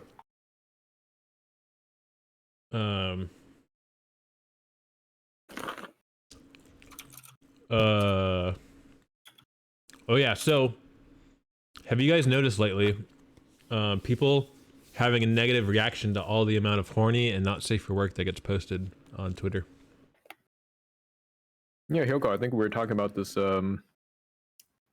earlier. When popular opinions become unpopular and vice versa. We did a little bit. Yeah, but in this case it's about let me move the topic thingy. And times are Um, changing. Let me give you the best example. Remember that boob post that kept going around of like the boobs being groped in numbers 1 through 6, and it was like how would you play with me, or how would you touch, or whatever the hell it was, right? I did see a couple of those floating around, yes. So what was interesting about that is that the nipples were exposed in that image, okay? Therefore making it NSFW. Right. And after a while of that getting reposted, it was very popular. A lot of people liked to post that. But even despite that, I noticed that there was a couple variations going around where it had been censored. Like someone went in MS Paint and censored the nips. Yeah, just drew some black bars Some over black them. dots on it. And that started getting me thinking if like people were like, if there's certain groups of people that are uncomfortable with posting that much not safe for work. Because I've heard people say stuff like, if you're a horny tuber who just posts hentai all the time, like I'm gonna mute you, or I might unfollow you, you know? Mm-hmm. But what happens if a meme or a trend in the VTuber community is very not say so? Like, Maybe you have to pick and choose your trends then, which bandwagons you hop on. but that's where these twitlongers came from. So let me pull one up right now. And this is publicly posted information. Razor hacks, we're not attacking you, we're not bullying you. We're not, you know. It's not doxing if you put it out there. Yeah, yourself. it's not doxing, and also we're not criticizing you. We're just bringing this up for discussion. What the fuck? Are you doxing me, you little bastards? Yeah. This is titled "Concern about the VTuber Community." I've been around for some time in the VTuber community and just wanted to share some of my thoughts on it as a whole. While the community itself has friendly and welcoming people in it, the type of content that has been spreading around as of late has been a large driving factor for the amount of growth a VTuber may be gaining. And while I'm not here to say you shouldn't do it and should be allowed to do what works for you, it's becoming what the community, well, it's fast becoming what the community is going to end up becoming as time passes and blah, blah, blah. Okay, wait, they're being really vague. Here we go. I'm talking about the amount of either lewd, degenerate, or not safe for work content that appears so much on a daily basis on Twitter. Now, before you say things such as, well, just mute it if you'd rather not see it, or just don't follow them, Twitter content is able to be easily spread if someone either retweets it or likes it, so the thought of trying to eliminate it from your timeline is very unlikely. I think I agree. It's very hard to like hide something like that. She's not wrong. I started in this community because I really liked what I saw before becoming a VTuber myself, and I'm not going to lie by saying that I'm beginning to feel greatly disheartened at the constant amount of either lewd, degenerate, or NSFW content that I'm being exposed to on a daily basis. Also, as mentioned earlier in this post, that there's no denying that the growth of many VTubers have come hand in hand with being a part of this type of content sharing. something that I do not want to be a part of and simply have no interest in sharing. I try to do my best with what I do and stick to that, blah, blah, blah. I just wish there would be more to this community than what is continuing to become, and that really makes me sad. So they're saying too much horny on the TL. What do you think? Is she wrong? I think everything was said was actually pretty valid. I don't know if I'd complain though. I wouldn't write a thing like this, but I totally see where they're coming from, I think. I'm just gonna go ahead and say this. I think there's also a kind of a cultural difference between the JP VTuber community and the Western community. Yeah. I definitely think there's a big cultural difference like this, and if you were to actually go on the JP kind of VTuber scene, you'd see more things that they talk about over there versus some of the discourse that we have here. And I think it's kind of like just a Western versus kind of JP cultural difference when it comes to like horny on timeline, say so versus no say so, and or like, you know, the 18 moniker tag or whatever that people use. I think it's just a vastly different cultural difference, and I think this is how the field over JP T Bison. Yeah, I second T Bison. What do you think of the JP field? The JP field is they're kind of more about emulating people than anything, at least from what I've seen. All you have to do is just go. I have like 5 or 6 JP accounts who follow me. Once you start clicking on them, they're more kind of like focused on like doing voice tweets, doing stuff that HoloLive does, and they do have their own drama too. Don't get me wrong, but it's a lot more different than the way how we have over here. We're a little bit more outward with the way how we do things, but don't like excuse the fact that like we definitely are more open about talking about lewd things over here versus in Japan, where it's almost kind of like quote unquote frowned upon. When you have like Hosho Marine with where she says she's horny and it gets memed everywhere because it's like very zany for somebody there to kind of like talk about that. Yeah, And it's so easy for people to say throwaway shit like that here, and for the Japanese, it was like truly novel for her to say that. I feel like. Yeah, and this kind of goes with this, and I think that's kind of my biggest critique to this. If you think that the JP community is any different from the English community, they're different in some ways, but don't just put them on a pedestal because there are also some dark areas of this. You know what? I don't know if they're putting JP on a pedestal though. I think you're kind of throwing that in here. I think they're just saying. I'm not saying they just see a lot of not safe for work. I'm more so talking about in the context of it. Like, if anybody were to take Google Translate and go on 2channel or something and try to go like look anything up, I'm sure you'd find some nasty stuff. Oh yeah. But yeah, like that's just my 2 cents. Don't view everything with rose-tinted glasses. View it with a very pragmatic sense. Yeah. I'll say this as far as Western VTubers versus the Eastern counterparts. I think a lot of people like in this hemisphere might have gotten introduced to VTubing through existing like Western VTubers, like not necessarily through HoloLive, and this might partially explain why there's so much not safe for work content. Like over here, the VTubers that really popped off in the English speaking sphere were people like Project Melody and oh yeah, what was the other one? So Silverveil or something, is that her name? Yeah, sure, like Silverveil or Iron Mouse or what have you. Right. Project Melody was a literal porn star. Yep. Right. Yeah. So if you're looking at these individuals for inspiration as to what your persona should be or what kind of content you should produce, then of course there's going to be a not safe for work content sort of leaning. I think that might have something to do with it. Yeah, that's a really good point.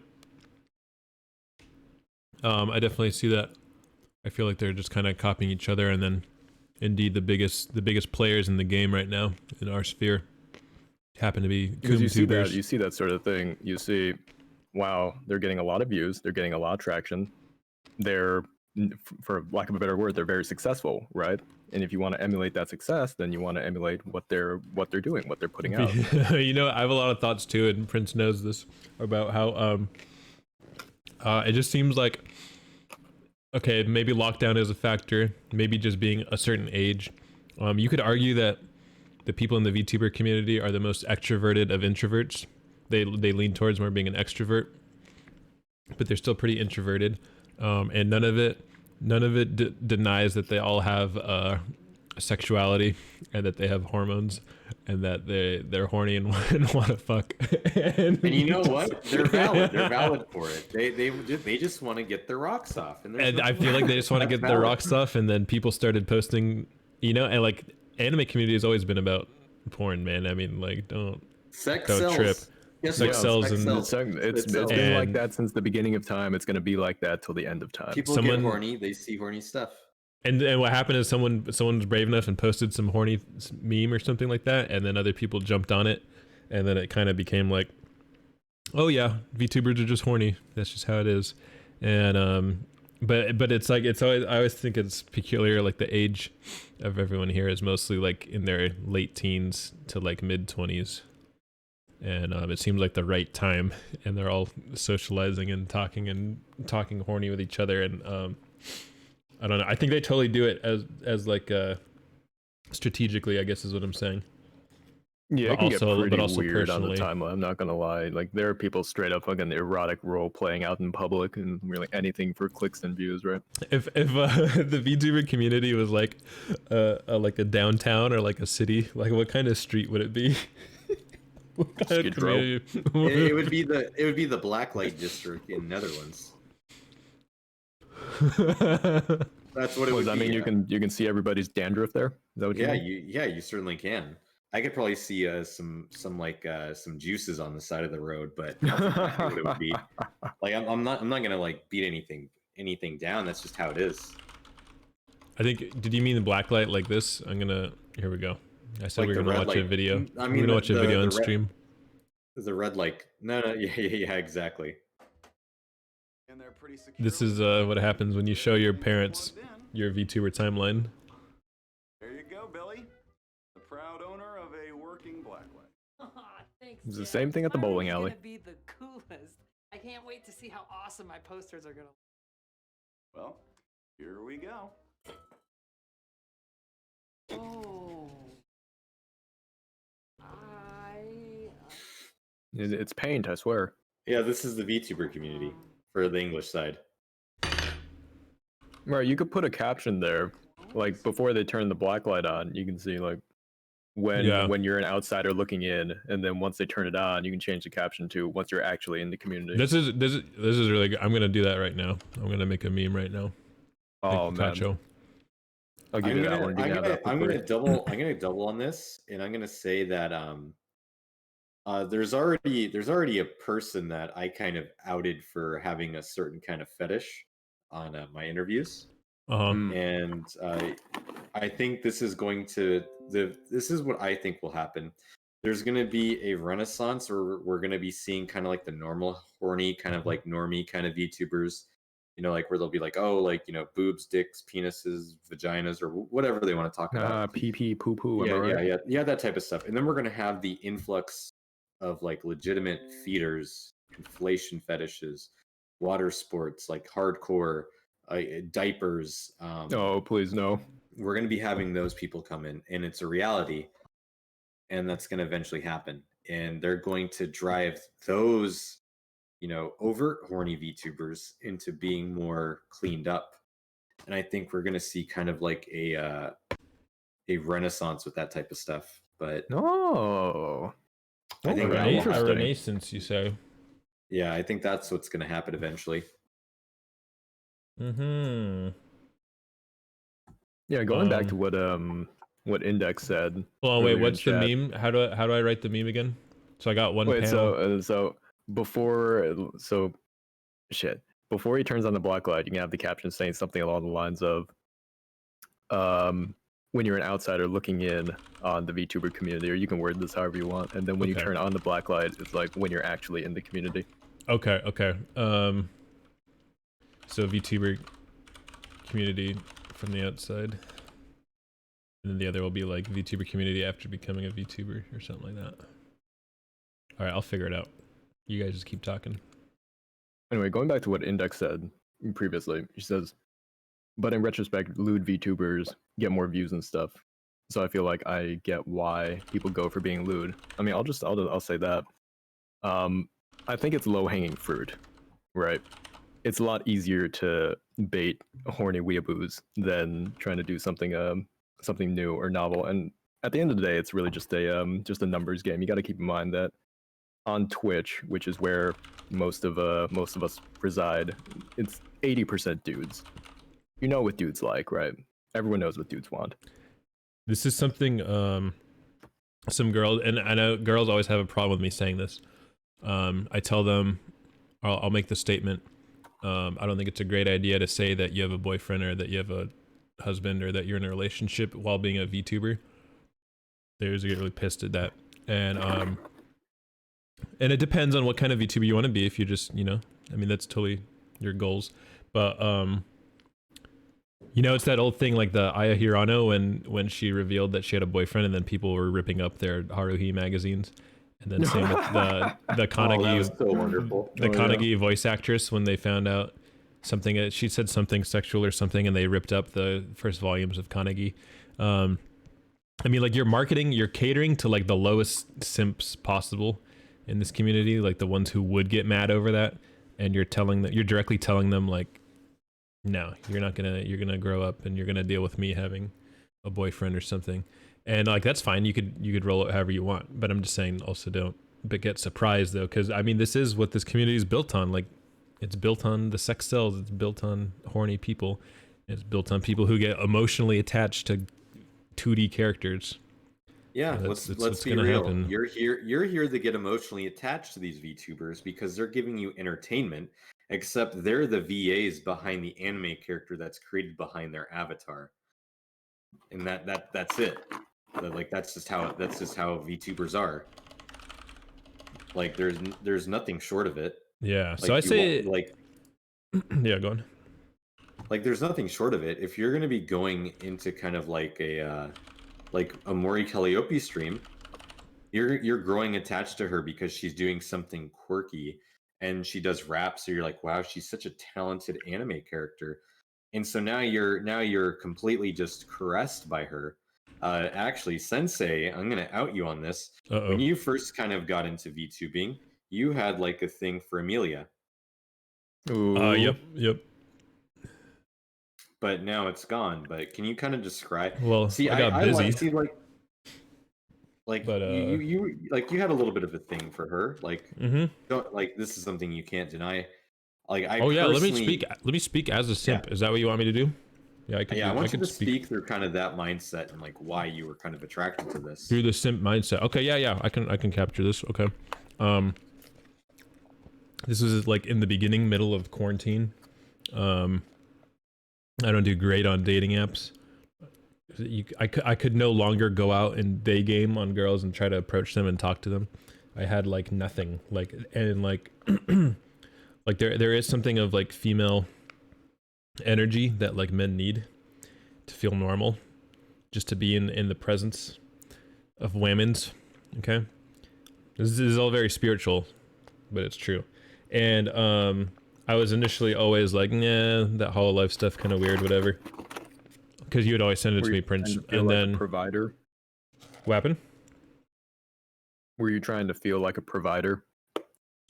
No, not necessarily. But basically I was quarantined, I was locked down, I couldn't go anywhere, I couldn't see anyone, couldn't get any interaction. And then I was Prince in like, Canada. yeah, you're in Canada, so I couldn't fuck you. We couldn't fuck each other like we Yeah. normally do. Sense and I, we give the fucking reach around with each other. We take turns. And we wrestle each other You scrub For his each back, other. he scrubs yours. for each other's ass. Now we have Um, Kato to add to this too. Oh Pretty boy. pretty quick.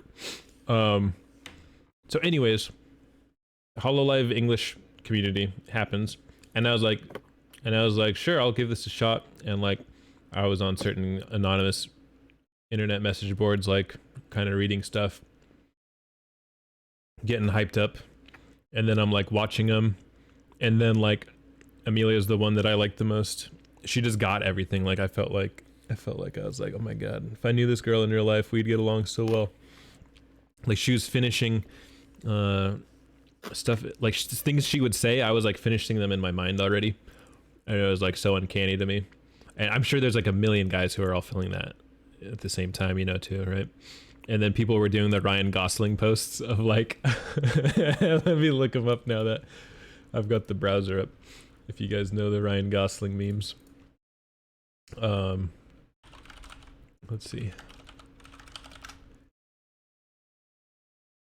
This one, the Blade Runner Ryan Gosling just looking at the hologram waifu and just and just feeling like he doesn't, like he's a replicant. Some doomer shit. But like I'm pretty rational, but what I saw it as was like, looking in at myself, it was kind of like, this is like almost substituting my interaction with a female, and like I'm not getting anything out of it like this the way you actually would in a real relationship, but it's like just the idea of like watching some quirky girl do cute stuff, and then also she's really relatable and entertaining. So it does, like, it hits all the pleasure spots of your brain as a dude. I don't know if girls can get the same feeling. They might like watch a VTuber and like admire her or feel like she's cool, but for a dude it's different, because you want to like, dudes are actually romantics, women are realists, and society tells you it's the other way, but that's wrong. It's the men who are the romantics, and they are the ones who create fantasies in their head about what their love lives could be, and this hits all those buttons, in my opinion. This HoloLive, all this VTubing shit, and just then take a look at the numbers. yeah, so I was simping pretty hard, but then we started doing this instead, and then as soon as I did, it's the old thing though too, like if you're like obsessed over someone or something like that, it's likely because you're not working on yourself, you're not improving yourself or doing something. So as soon as me and Prince started doing this, it's like I'm my own favorite VTuber now, and Prince is my second favorite, and Kacho my third favorite. Oh, Actually Kacho my second favorite, because he streams. Because he actually streams. Dang it, I don't stream. But I felt like, I felt like I was my own favorite VTuber at that point, and like I totally forgot about her entirely. And I was like, Amelia, who, like, I really don't even watch any of her streams anymore. I just don't care. But at the time, Hiyoko, you gotta remember to love yourself. yeah, it was a very desperate place, and there's a lot of dudes who are in that place all the time, and that's why they send $500 on a stream. So that's why I think it's not, if you acknowledge that reality and your idea is to grow to be a very big VTuber, and you want to follow convention, then you probably shouldn't reveal anything about your relationship status.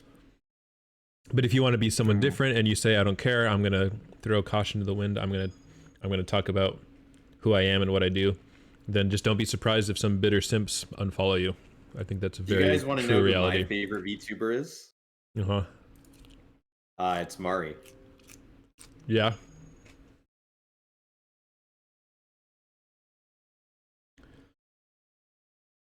That was my simp story. What now? What are we talking about now? Oh, so we went way off topic of the dossier. So let's continue on to the next one. Okay, Oh, the no, second without twit longer. paperwork stuff. Yeah. Or to the we next going to one. the second twit long? Oh, Yep. okay. So this twit longer had a lot of topics in it, and what is it? Amber, I think it was Amber, the dragon kind of VTuber. She had a really fucking good response to this, but that's not really the focus of this at all. But this person was just complaining about a lot of stuff. So this person's like, of course they're doing the sandwich first. I want to open this by saying, the shit sandwich, I mean, they start off with something like this. I want to open this by saying right off that despite the issues, the VTuber community is absolutely wonderful and supportive. It's full of the best kinds of people. And then they go into the attack, right? You gotta dull the blow. However, the first problem... Wait, hold on, everybody. Isn't that a little bit of too nice in the beginning? Too nice in the Possibly, beginning? yes. What do you mean? I feel like Going it'd back been to a little toxic bit. positivity. Mm-hmm. I feel like it'd be a little bit better if they took out the is for the most part absolutely wonderful and supportive. I think they didn't need that part. I think that's actually a slight on the. They'll be pulling their punches. No, they're not pulling their punches. They're making it worse. There are they're saying the VTuber is, for the most part, absolutely wonderful That's and supportive. passive aggressive. Yeah, so they're actually being a little bit bitch. passive aggressive. Oh, Yeah, that's even That is worse. passive aggressive. No. When you make punches like that, you go all in. If yeah. you don't just clock somebody in the teeth. No, and what it expect is to make- you shouldn't say they're absolutely wonderful and supportive if you have something passive like this to say. You should say the VTuber community is just wonderful and supportive. You don't have to say absolutely. You don't put a superlative like that in there, I guess. like I don't know. We're just if nitpicking I'm- at this though, right? Yeah. The thing is, for me, it's like if I'm being passive aggressive is like punching somebody but stopping right before they look at you, and then like tapping them on the cheek, and then going, "Well, I mean, yeah, I punched you and stuff, but it wasn't supposed to be like that." No. If I'm punching you and going for your teeth, I'm taking out 5 teeth from you, and I'm gonna spit on you. Well, if we're gonna get No, my savage, then dentist also isn't gonna be happy. this part's also really unnecessary. As I said in an earlier tweet, I consider coffee affogato cat to be quite possibly the best thing that ever happened to me. That's very unrelated to this whole thing, and it's just padding for the shit sandwich, you know? Like they need to like try and come off as friendly as possible. But I'm not here to Well, I'm critique both them or here. their letter, you know. I'm not shitting on the person who wrote this so much. The first is, of course, the problems with the sheer inundation of lewds and NSFW concepts within the community. People place way too much fucking emphasis on the gap between say-so and non-say-so, and the non-say-so side of it has become not particularly pleasant. It's just constant with the lewds and such, even when it is not at all appropriate. And don't get me wrong, I have nothing against people wanting lewd art of themselves or even encouraging it, so long as they're not a minor. There's also not necessarily anything inherently wrong with being horny on main. However, that can and should come with a hard limit on how far you can go. You're still selling a brand. It is still a business, and most importantly, the other people you're interacting with and showing all of this to are also people. VTubers are not and should not be sex icons. That is a literal fetishization of a medium that is adored for its ability to allow for self-expression, unlike any other media, while still helping avoid dysphoria and shit. This should be common fucking sense. I don't feel bad now if you're ripping to this person. It's not, but it should. This shit really needs to stop. So this is the crux of it. And I think there's a lot going on in here. There's actually a lot of things. Like, for one, they're not acknowledging that Project Melody was one of the most influential VTubers. So yes, VTubers can be literal sex icons. Sorry, it's happened. They're literally one of the top producers in the brand, this whole industry, you know? They used to be before they got banned. Oh, did she? Yeah. Rest She in still makes pepperoni. stuff, though. I've been there.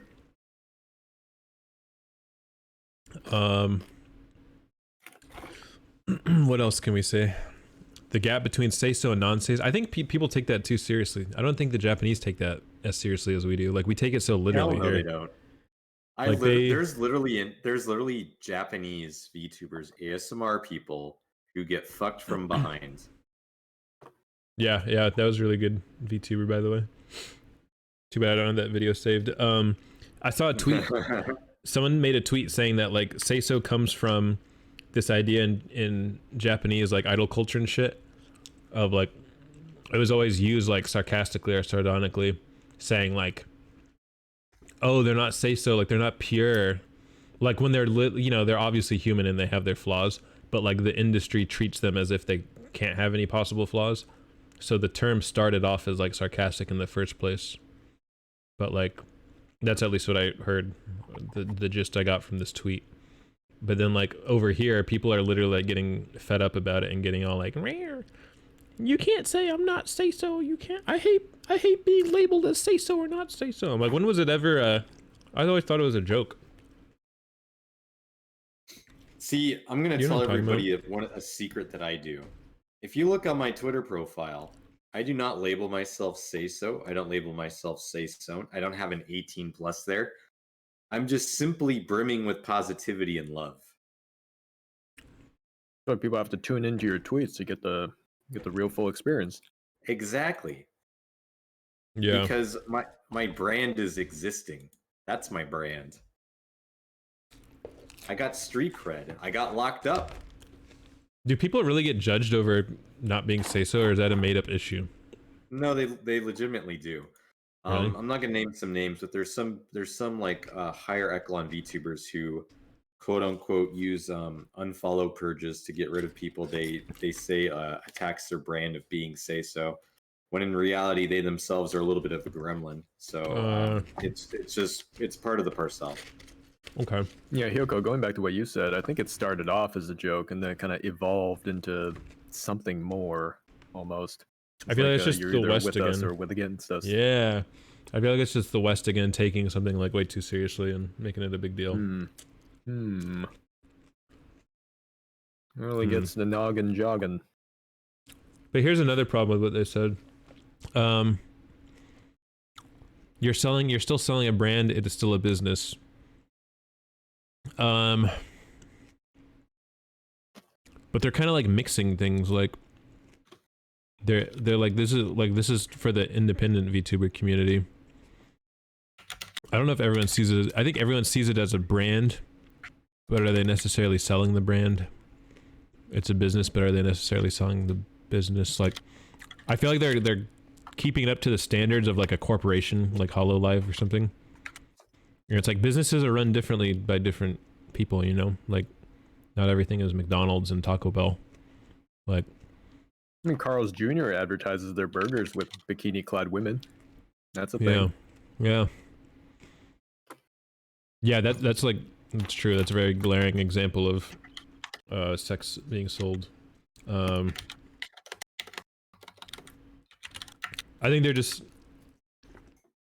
what are they doing? They're putting it on everyone that they're all selling. They're all in it for the same reasons, but not everyone wants the same thing, right? Right. I don't think it's accurate to say that everyone that's doing this sees themselves as a business or a quote unquote brand.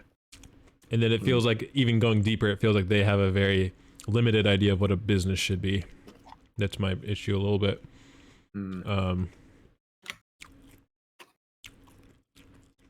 Literal fetishization of a medium that is adored for its ability to allow for self-expression. But I don't really get that part. Media while still helping avoid dysphoria and shit. I don't know. This one boggles me a little bit. There's kind of a lot going on. We need to get him in the call. Prince, get him in the call right now. Get her in here. Who? Lucille Luna VT. Lucille Luna VT. Just dial them up. Dial her up. Wait. Why would Get her in here. why would you assume that I talk? I like do you think I just have connections coming out of my ass? Yeah, I a thought you little had a bit. voice now. Yeah. I mean I do, but I don't think we even follow each other. Lucille Luna Yeah. VT. Again, I don't have anything against this person at all. I just think the way they wrote this was very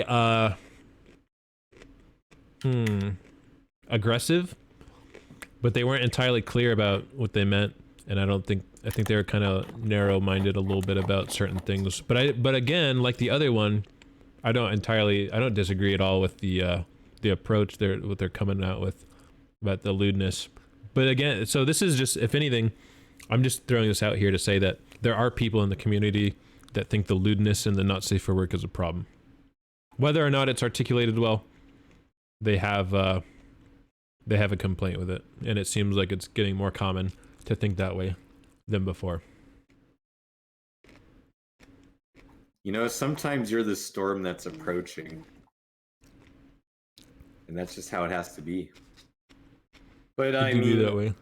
the other thing too is because this is kind of the important issue about dossiers, it seems to be kind of like the thing now. There's been multiple other VTubers, and I'm going to talk about another one that kind of got brought up.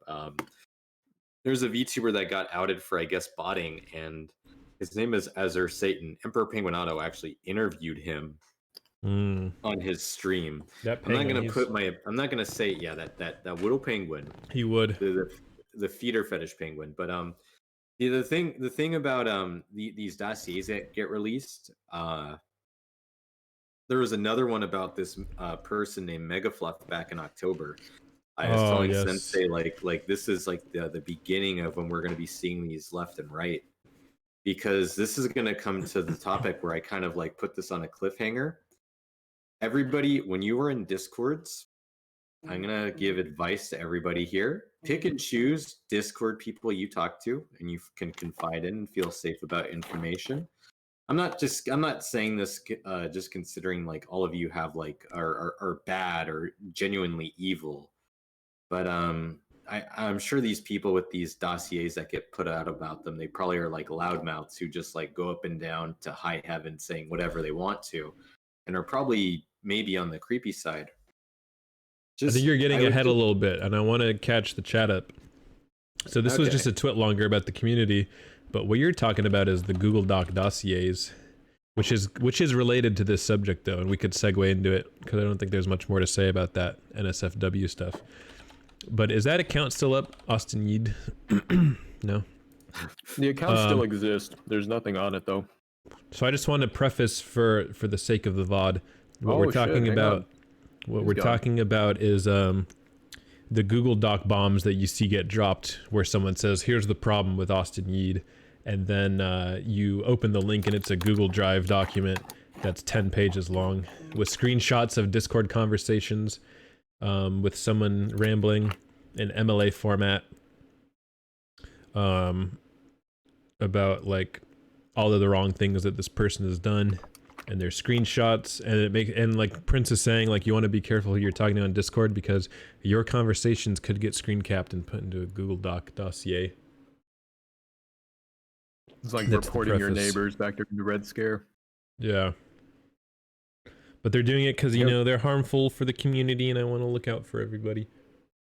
Like, I don't have any problem with people going on witch hunts. That's just you get like, entertained by that. Oh fuck yeah, do I? I love it. I get wholesomely entertained by this. Like I'm like, keep in mind everybody, I am a monstrosity in my own right. I love this stuff. Like the fact that we're talking about this is such an interesting topic. You know, maybe unfortunate to the people involved, whether they were righteous in their own indignation or if they're not, you know, it just happens to be like this. But I'm only just cautioning people, like when you're in your Discords or something and like you say something on impulse or like you decide to do something, just make sure it's with people that you personally trust and you know well. Otherwise, you're going to be seeing like things pop up left and right. But like the Austin Yeed case was definitely pretty interesting. I'm not Especially in giving any the group opinions. the group Discords, where you think you're with a group of people. And the thing, it's like they say at work. You should know, Cacho, Mr. Salaryman. Sexual harassment. It's if a third party hears it and gets offended, it's still sexual harassment. Oh my goodness. yeah. That's- HR doesn't mess around. There's a little there should be an HR department VTuber group, and they go around and bust people for breaking the rules. That would be really fucking Maybe there funny, should actually. be like a VTuber watchdog. VTuber watchdog. Yeah. A VTuber social justice warrior. like Fight for the thing- rights of every VTuber. like the thing is too, like it's like it's another thing for people to kind of have like these stuff posted about them, but it's also another thing, and this goes, I'm gonna call out like fucking guys in this community. Don't be a fucking creep, seriously. Like there's ways to talk to ladies, but if you're in VTubing so you can find a GF, don't be a fucking bitch. Like, man up. Like, if a girl likes you, they'll talk to you. Don't be a weirdo. Don't like actually go out and just start like cooming left and right. You know, as like a guy, don't like just like be like, oh, I want GF, oh, I want this, I want. Why don't you get some life skills, get better at it, learn actually how to talk to people, and be suave about it. Like, learn how to talk, learn how to like kind of like learn how to insult, but don't be like too much of a dick about it, or like like be charming in a way. Like these are all things that can be acquired. Well, all obviously through like personality and like practice, but Let me tell you, don't be have- too nice either, because if you're too nice, then here's what happens. You're the guy that sends a direct message to a girl, and you go hi, and then they say hi, and then Guys, stop being you creeps. go how are you, and they go I'm good, and conversations have to go somewhere. As a man, it's the burden of the conversation is on you, and if you just appear out of nowhere and say hi, how are you, I know that seems harmless and nice, but that's exactly why it's weird, is because it's harmless. Okay, men that are harmless are not attractive. Yeah, like Why the do other good thing- girls like bad guys? yeah, exactly. But it's like another thing too. It's like if you have the charisma to do it, you can get away. You can do it. I don't mean like get away with it. Well, obviously you can get away with being a dick, and it won't come off as being awkward. Like I'm going to use myself as an example. When I'm a dick to some other people, they like it. They just find it charming because that's what Prince does. Look at me. I'm being a blue-haired little rascal. I'm coming over into your stream. I'm following you now. Now I'm completely just telling you I'm taking a shit in the middle of your stream, and now you're laughing your ass off. Look how charming he is. He's using a pee-pee joke. He's poo-poo. Oh, he's being the funny guy. But no, it's like to that to an extent. Like, you know, it's part of like the charm. It's part of the way how you can do it. It's funny in a way, but yeah, like just don't be a creep. There's also some people too that they try to be like overly like kind of like macho in a way, and these are like the ways where it's like in at least the environment I work at, being overly macho is kind of like both a turnoff, and it's like if a person that kind of does it and they themselves are kind of a bitch, doesn't work out too well. Like I'm not going to name any names, but there's certain people who try to act like really edgy, and they just come across as like a dickhead. There's a fine line between this, and wherever you personally find it is, that's up to your own discretion. You got to figure it out for yourself too, because even listening to Prince, I'm like, oh man, have I been too much? Have I sounded like I'm compensating too much, or have I been too harmless at times? But like, you know, it's gonna happen from time to time. You're gonna come off that way. But you gotta just like reflect on your behavior and get better, get good. You don't want to seem like a herbivore. Yeah. Like, Yeah. Like, and the other thing too is like for guys that are more in touch with like not like their masculinity side, and they would look at me and call me a piece of shit or an asshole. I mean, you know, if it works for you, it works for you. Like if you want to be like that, go for it. Like it doesn't matter. I'm just talking about for creeps, like creeps that try to overplay that and they don't know how to kind of like hammer in a joke, or they don't know how to kind of end it.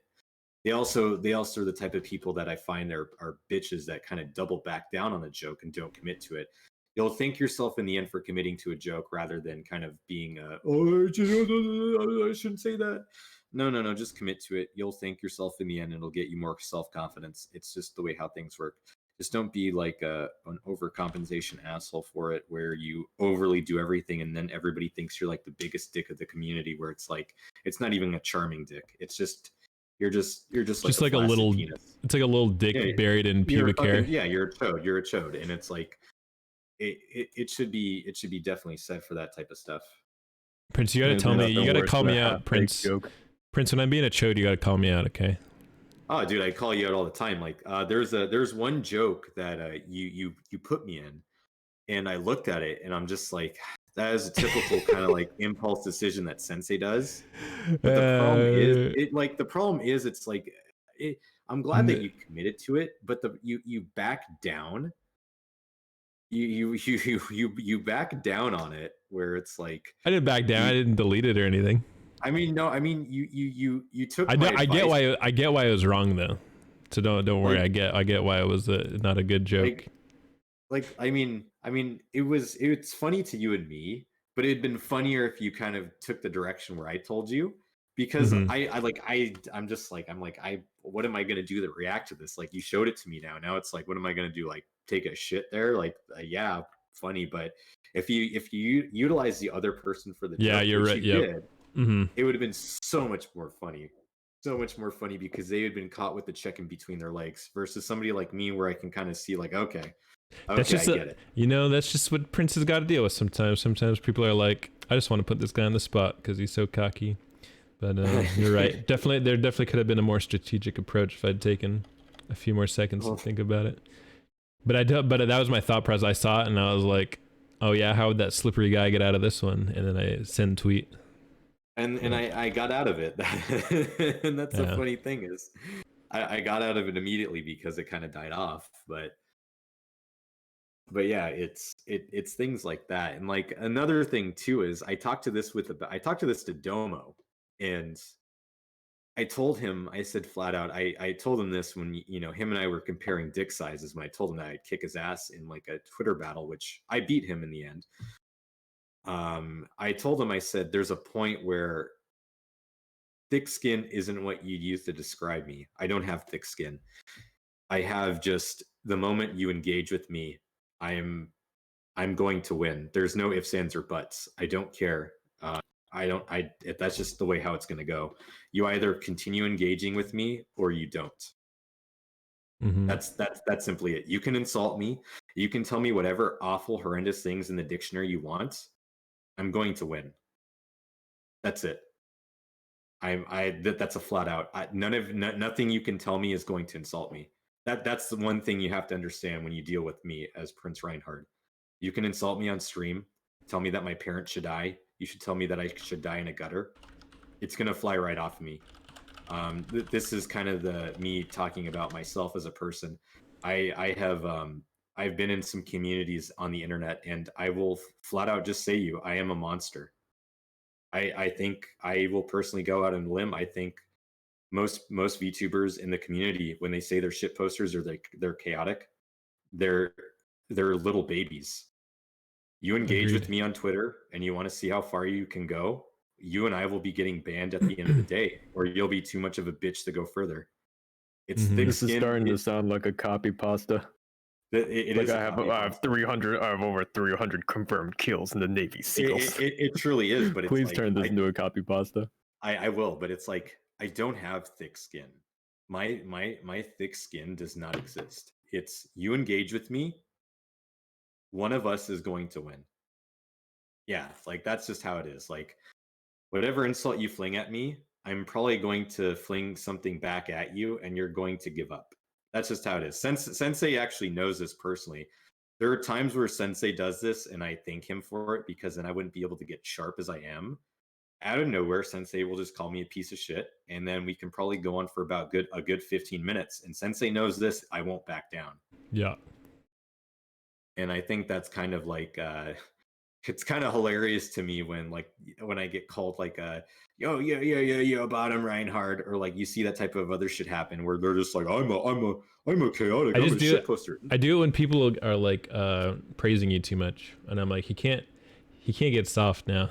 He needs a little bit of conflict in his life. And then I come over and I say, hey, did you make sure to clean your diaper this morning?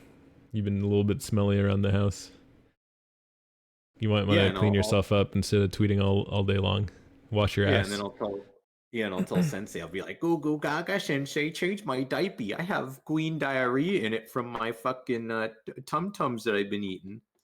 I've been sneaking them out the bathroom and I've been ingesting them. I'm gonna send Kacho in our chat the no tweet that I made. But yeah, I like that's just me. I won't get upset at anything directed towards me. But I will say this: I don't get upset at anything directed towards me. I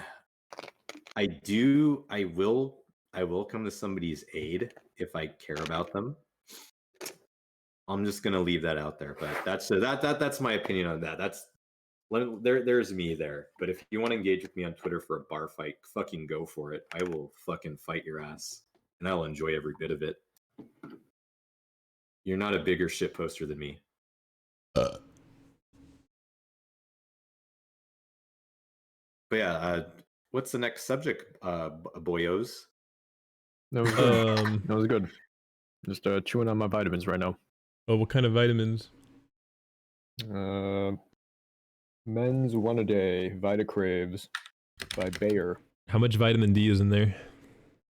It's a good question. Let me look on the back here. It's probably only like 500 IUs or something. Weak.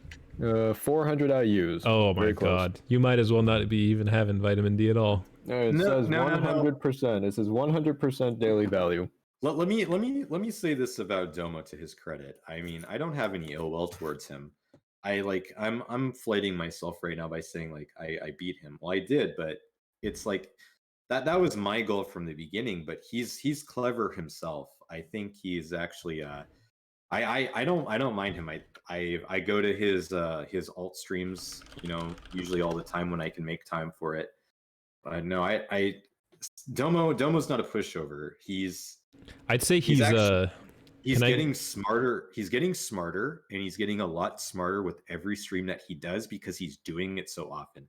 So if anybody here gets interviewed by him, if you think you can just go into his stream as an interviewer and think you can get away with it, be careful if he even chooses to. I'm just gonna go on a limb and say that he's a lot more clever than you give him credit for. That's what Prince. Can I give an assessment of him and you tell me if you think I'm on the nose at all? Okay. Mm-hmm. I feel like he's the kind of guy who plays dumb a little bit. He does. Because he's No, he he's does. an interviewer. He knows how to get people to talk, and that doesn't necessarily mean he's the king of poning, but he certainly knows how to like. He was knows how doing to pull that. punches. He was trying to do that domination game on you, and I was so proud that you did not fall for that shit. And I was disappointed with Mari that she fell for it, that she barked Yeah, for him. I thought that was. I ridiculed her very hard for that. She needed to get because ridiculed for that, because that was totally Yeah. like the show of power. That was him in the chat, and you invited him to this thing, and then you guys are shitters, and he knows that, so he goes, "Okay, I'm gonna give them trouble. I'm not gonna come on yet. I'm gonna tell them they gotta bark before I come on." So he knows how to play those games of the power struggle there, and you didn't fall for that shit at all. You're like, No. nope, you're gonna fucking get in here.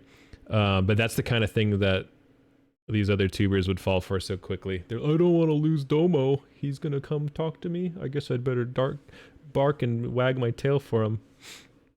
So he Yeah, knows and- what he's doing, and I feel like he holds back to let people talk. Yeah, he definitely does. He's very skillful. Like honestly, like he was trying to really take jabs at me, and there was like at least so many portions of that interview with him and I where poor Mari completely tapped out, but she's also not as experienced as with me with talking to people, because talking with people with like assholes is kind of like my job. So it's like I kind of have that, but there are multiple points which I think that the interview we had with them was actually fantastic. Like he actually like that was a legitimately fantastic interview. But he kind of made fun of me where I said like the moment that you engage with me, I'll be 10 steps ahead. And then he's just like, oh well, you're like some anime character, and I said pushes up glasses.jpg. He's like, oh nice save, and I'm just like, of course, like I know exactly what you're gonna pull for.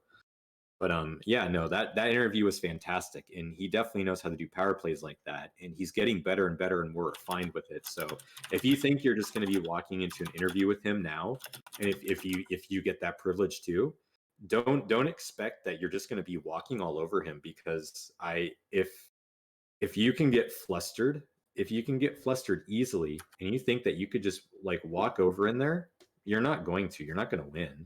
Yep. Like it just don't first of all have more self-reflection and just understand where you stand. Like it takes charisma, and it kind of takes a little bit of understanding the way how power dynamics work in conversation. So don't just automatically just assume that like you could dominate him. Conversations are a fist fight. They are a fist fight. And it's the reason for me kind of like, making him submit is why we had such a good interview. Like I learned so much more about his future interview prospects. I learned a lot about, him getting a translator, which hint, he's going to be going into the JP community for those of you that didn't see that interview. So pretty much, I bet you're going to see some Niji Sanji interviews coming up. And it's or like a little bit more indie other VTubers who are big over in the JP community. So like, don't discount him. His kind of his alternate streams that he has, I'm not gonna like say what it is. I know it, but like don't discredit it. He's getting better and better at his craft, and I think we're just seeing kind of the birth of it eventually. But yeah, like don't just say like you can just go up and beat him. Like if you can't beat me on Twitter, you'll never like touch him in like a conversation. And I don't mean like you obviously you won't beat me on Twitter, but I'm just saying like if you're talking to somebody who made him have a great interview like me, don't even think for a second you could. But that's just me doing that. I have respect for him, but yeah, that's just my 2 cents on the topic. Indeed. Kacho, do you have any closing thoughts before I segue this into something else? I'll be completely honest. I do not know much about Domo. I think Never had yeah. too deep of an interest. he's just a person, I'll tell you that. Yeah, he's He's just the a man. person. He's just any type of guy. But I wanted to segue that into something a little bit to say. Get this formatted here. Let's see. Topic: VTuber economy, competitive advantage. How many VTubers can even the most rabid simp watch? So this is a topic that came out a little bit stream of consciousness, and the idea is, when's the VTuber bubble gonna burst? Like, even the most rabid simp cannot watch more than a handful of VTubers at any time. Like, there's so many people out there trying to entertain. Are they gonna run out of people to entertain? And then this, if you take a microscope onto our community too, like, how are you ever gonna grow if you're constantly catering to people who are also trying to grow? I've talked about this, and Prince has talked about it too. Like, there's the producer mindset and the consumer mindset. Everyone came in here saying that they're going to be producers, but some of us came as consumers in the first place. And like, where are you going to fall on the wayside? Are you going to stream every day, or are you going to fall out, be more of a consumer, like you watch your friends instead? And you're going to see that rift happen more and more. Like, I'm falling into that a little bit because I'm like, I'll just stream like once a week, and I'll watch Kacho and I'll watch Prince. But Kacho's been at it like every day. All right, and Prince is, yeah, you don't stream on your own, but you stream with people all the time, so you're practically, you could jump on your own platform anytime, you know. Yeah, So it's like, I'm pretty much like I'm like a collab tuber pretty much at this point. Like Mari and I are practically inseparable. Like if I wasn't with Sensei and Kacho right now, I'd probably be streaming with Mari right now playing Pokemon. Like after this stream, I have I'm gonna be doing a collab. I'm gonna be playing Warzone with Space June. So that's just how it is. but let's talk about the bubble, and Kacho, maybe you're better equipped to talk about the economics here. What do you think of the bubble? And T Bison also says, what do you think about the people who don't believe in the bubble? Right. Let's put it this way. We very briefly talked about inflation earlier before when we were talking about credit cards and bank accounts, right? Mm-hmm. So the way I look at it is that VTubers have been popping out of the woodwork, with a huge chunk of them variants being like those TBAs in their names and the bios. You know, it's just a meme at this point, but holy shit, there's a fucking lot of them, dude. Mm-hmm. Mm-hmm. So it's like VTuber inflation, right? When there are the ones that actually stream, and then there are the ones that live on Twitter, kind of just pumping up the quantity, but the overall effect on the actual streams remains somewhat the same. Does that make sense? Yeah, like you're like, just because there's more VTubers doesn't mean like who's actually streaming on Twitch changes. Right, right. So you can see the quantity going up, but the quality of the overall community isn't changing, right? Mm-hmm. There are only so many tabs you can even have open if you want to support every single one of your best friends, right? There will come a time where it just isn't sustainable. Like, Yeah, you can 'cause ride initial popularity of getting boosted to a high number by those that you already know, or those that are in high places, but that's not going to help you at all if you can't keep that audience and self-improve, as you've mentioned before. And if you're supposed to be a creator, then yeah, how are you supposed to watch all those people all the time if you are supposed to be creating, you know?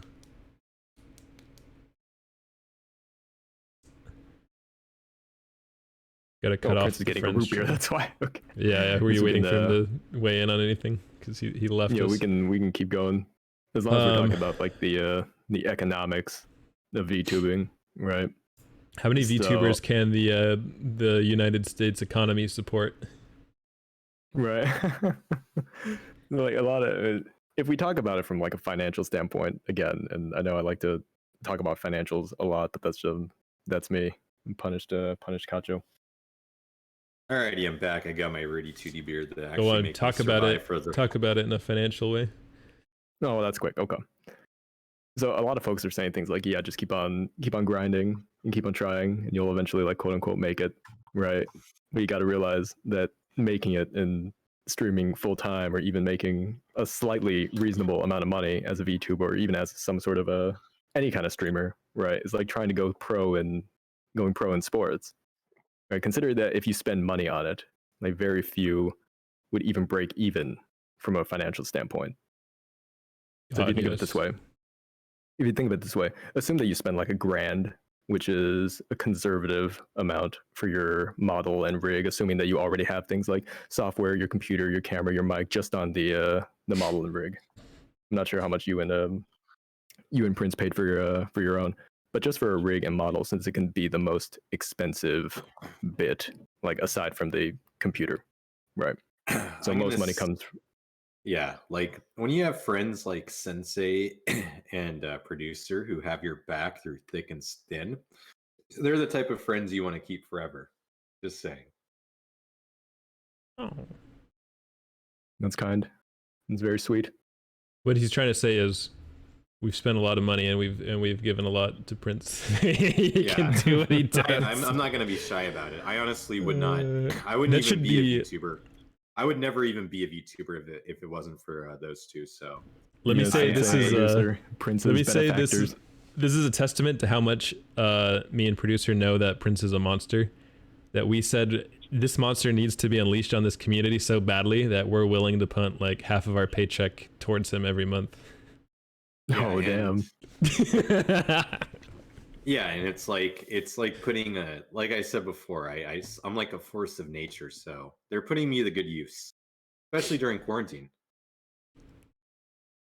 Yoko and producer, hope you're getting your investment back, getting some dividends from what you've paid into. We gotta goad him every now and then, but he knows what's up. He's good. And there Yeah. you go. I've been pretty good so far.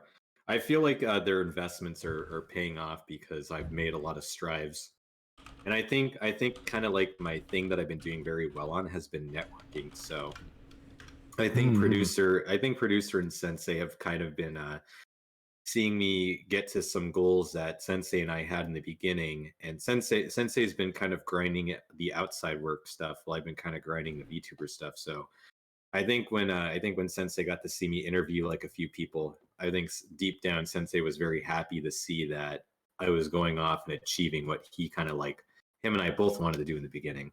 Yeah, because in the beginning I was like, we were like, well, let's not get crazy about, like, we had a very different idea of what we were gonna do, and then I was like, well, let's not get too crazy because this could transform in a way that we just don't see coming yet, and it might be all the better for that instead.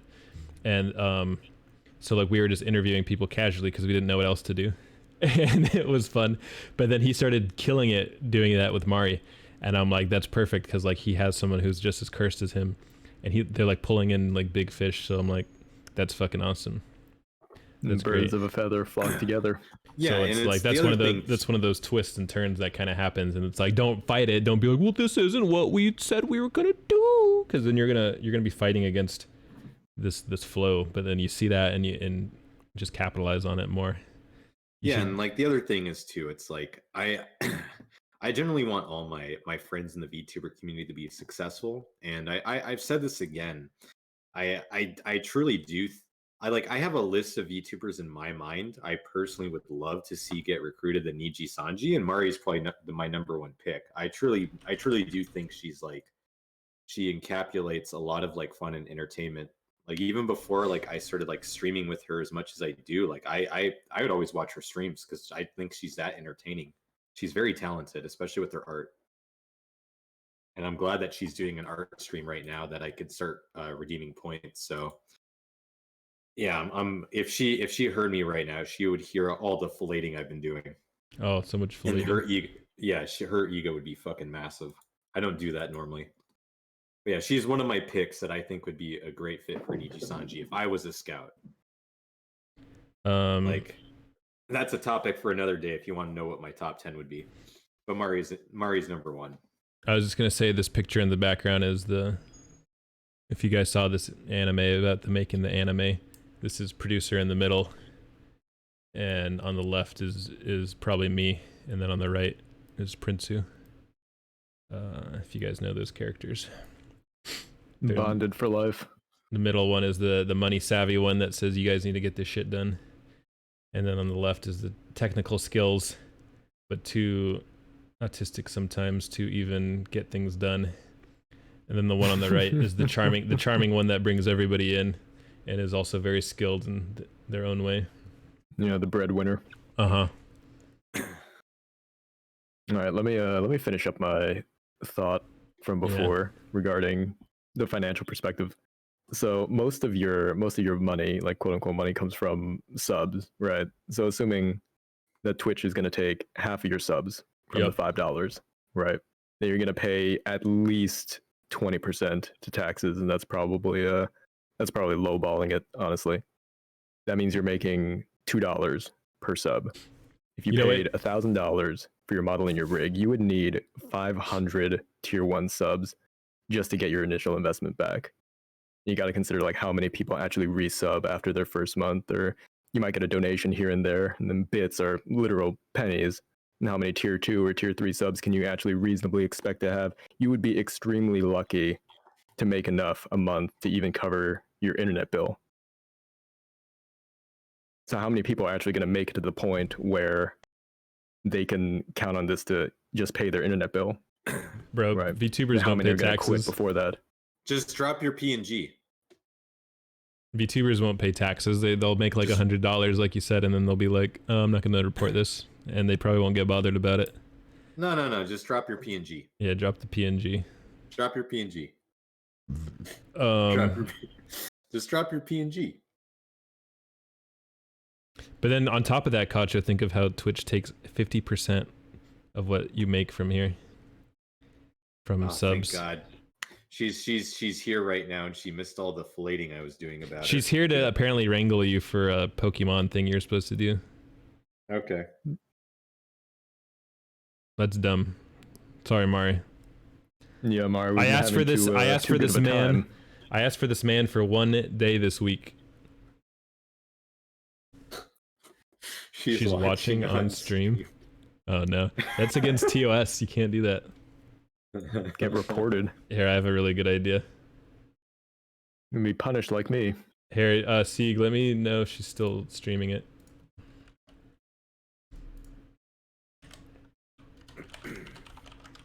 Mari says she scheduled this a week ago. We scheduled this 2 weeks ago. Dude, we've rescheduled this twice already, and one time I flaked. It's not my fault, and then I mean it is my fault, and then the second time Prince flaked. I love it. I love it. Keep fighting. Keep fighting. Yeah, we need to work together and punish Prince. I'll take the left cheek. You'll take the right cheek. Who are you playing Pokemon with? I'm giving a hot take and commentary, but Oh I my also God. Bye idiots chat's confused. Bye Mari. Everybody Easily say bye. confused. Very two-head chat. Mm-hmm. Oh, she's great. Oh, you know what I also It- wanted to really talk about though in this thing was not just the bubble, but competitive advantage. Okay, like I was thinking about this. This is why I was doing the book thing. Like ideally, I would like to stream every day and then do my book thing too, because I think the power of streaming every day is so powerful. But I just don't have the time right now. But you got to think like, how are you gonna stream to people outside of the VTuber community? Who again, if they're all following each other for the sake of following each other, because they're all trying to grow, they can't watch you forever. They're gonna stop watching at some point. You need to have a backup plan, and you need to be expanding into like other territories. Okay, so like what are you gonna do? What's your competitive advantage? Like now more than ever, you can't be a VTuber for the sake of being a VTuber or for having a cute model. I think all those who have cute models might, and that's their only gimmick, they might, you know, get like a good following or whatever. But are they really gonna go further? Like what are they gonna do other than just play a game? And that might be all they need though. I mean, if you're making money passively doing that, that's fucking cool too. But but like I feel like now more than ever you need something unique, and that's like where a skill always comes in. Like that's why artists and people do really well, I think, on Twitch, because they have a unique style and people like their style and they watch them produce that shit, right? But if you don't have a competitive advantage, then there's no way you're not gonna make it, brah. Yeah, I'm in the same boat as Index here. I'm just here playing fucking video games after work, just hanging out. I'm just here for a good time. Yeah. I'm here to have fun and cause absolute disruption for everything. Kacho, you do that well You're- though. Like I don't get any like sweaty vibes from your stream. Like you're not like hustling or like trying to make it be more than it is. Like you just have a lot of fun with it. And like I've told you before, one of the first things when I jumped into your stream was like, this guy's chill. He's got really funny redeems and he's got funny audio clips. And he talks to the chat. He doesn't ignore the chat.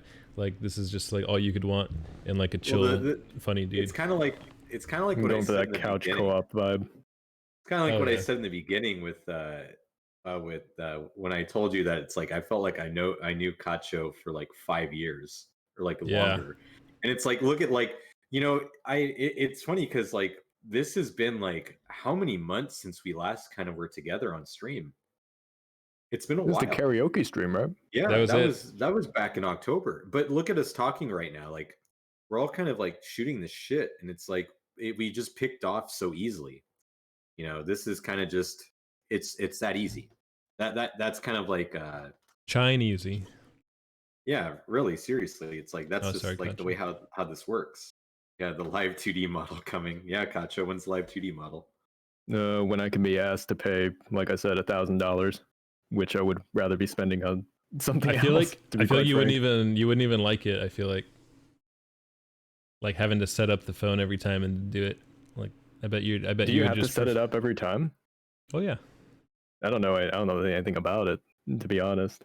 I mean, you could do a webcam So if it's you're like- doing per live, Oh, okay. but I don't know. It's just extra steps you have to do every time, and you're such a chill vibes guy, and I've noticed you've been using your PNG instead. It's almost Oh like, yeah, that's because my webcam shat the bed, so now it's relegated to cat camera duties instead. Come on, Kacho, okay. you gotta invest. You gotta invest. I just I'll thought have you were I'll have you rebranding a know- little. I'll have you know, I became a VTuber for a whopping, I think, $0. what was it? Drop your No, PNG. not $0. Not $0. Drop your I did PNG. spend the $50 on fucking Luppet, right? So Mhm. I'd say $50. Everything else was free. And Hyoko, I think you mentioned Drop something your about that PNG. in your book. Did I? Yeah, how to become a VTuber for absolutely free. No, I didn't, because that's your thing. I didn't want to steal that Oh from you. no. Oh, I was giving that one to you for free. Oh, you were? No, we gotta Yeah. make it a sleazy ebook, and I'm gonna make you like a landing page and have your face on it, and have quotes from people. Like we'll do fake things, like we'll put like Korone and something. Like we'll have her face there, and we'll have a quote that says like, "I became a VTuber for free thanks to Kacho's ideas." Oh, clickbait. I love it. And we'll have a lot of quotes from people who didn't really say things, and then we'll ask for the email address. Yeah, just remember, everybody, with a little bit of ingenuity and some patience, you can get away with a lot of things without paying for them. We'll have a nicely designed ebook. Kacho let me eat his UBs. Wow, savage. Drop your PNG. Drop your PNG. Drop the PNG. I feel a little My bit bad PNG is about. right here, Prince. He's dropping it. Look. He's Oh, already thank here. God. You can pick it up. Remember, everybody, drop your PNGs. That's all you got to do. It's easy money. Yeah, look, Kacho, you could hire me to ghostwrite you a finance ebook, but like you won't have to Ooh, really there's hire an me. idea. Like you'll give me like $20 or something, and you'll let me stay at your house when I'm in the East Coast or something like that. That'll be like the exchange, and then I'll write a finance ebook, and then we'll get someone to design it, and then that can be your gimmick. It's okay. I've been thinking about purchasing some property around here recently. Since everything's so cheap, you can Meme rent house. there. Meme house. Need a ride in Kacho's JDM cars. No, I could talk about that for an entire stream. We're going for almost 3 hours. I could probably talk about just that for 3 hours. Yeah, we're getting 3 hours. So So- let me think of a. We already talked about the fetish thing a little bit. I don't really care to talk about the crypto. I'm gonna mark that off. But I think there are two other things we could talk about. You guys, unless Prince, do you Let's want hear to it. say what you were gonna say? Sounds like you're gonna. I was actually gonna say the next topic because I do have a collab coming up. Let's see. What time? We're chatting on Um, borrowed time. Pretty much 11:30 or 12. All right, and I'm gonna get a spicy one right here. VTuber cringe. We're gonna talk about that Going out account. with a bang. This account that cropped up out of nowhere. What do you guys think? 727, growing quickly. 727 followers. And this isn't kind of the cringe where you think it's like gross stuff. This is the kind of cringe where it's almost like kind of political a little bit. So that's where some people get kind of iffy about it. I feel like more people think would it's like a these good tweets mix. if they weren't afraid of like the repercussions. I know I feel that way a little bit. There's certain tweets I'm like, sometimes I think he's reaching a little bit and I'm like, I don't really care. And then other times I'm like, okay, that's kind of fucked. That's a good one to put on blast. Let's see. I am yet to see the massive outpouring of these racists that hate cute, dark-skinned anime girls. They're usually people's favorite. So this tweet says, dark-skinned anime girls are hot as fuck. I'm sorry, just Someone says, this post makes me happy. I was kind of afraid to have my VTube model have the same skin tone as me for fear of being attacked by racists online too, but the online community has been so kind and nice to me. Dude, fuck them. The people are going to be like that, blah, blah, blah, for sure. Fam, I'm white as fuck. Just fuck them racist. Okay, I see what he's saying. Like, you know, like Chocolate Ilya and that kind of stuff. People love that. So I kind of... Is there really a problem with dark-skinned anime? I don't think there is. I don't know. I've never been on the receiving end though, so I can't say. Let me take a thing with VTuber cringe. Yeah. I actually sent Kacho. I have actually sent it some of Kacho's tweets, Kyoko Sensei's tweets, and my own tweets and Mari's tweets, and they never tweeted about us. So Oh shit. I You have follow I them? have- Which ones you sending in? Did you follow them? No, I don't follow them. Maybe I don't- maybe they want us to follow them. I don't know. But it's like I'm so like I just want to be on VTuber cringe so I can just get that clout. I think some of my earlier tweets would be worthy of a VTuber cringe. You I gotta dig want- a I little want the deeper, Prince. clout. You know, I really wish that I could. But Oh, look, they said fourth day in a Not row today, where then. someone gets called out for abuse in the VTuber community, and this is a twit longer from someone we know. You guys can go read that if you know which one it is. No need to bring Oh, you showed me that necessary earlier attention today, to yeah. it. But this is the kind of stuff they want to call out. So this is the kind of stuff that we're kind of like. This is kind of the stuff that everyone talks about a little bit or notices. They also.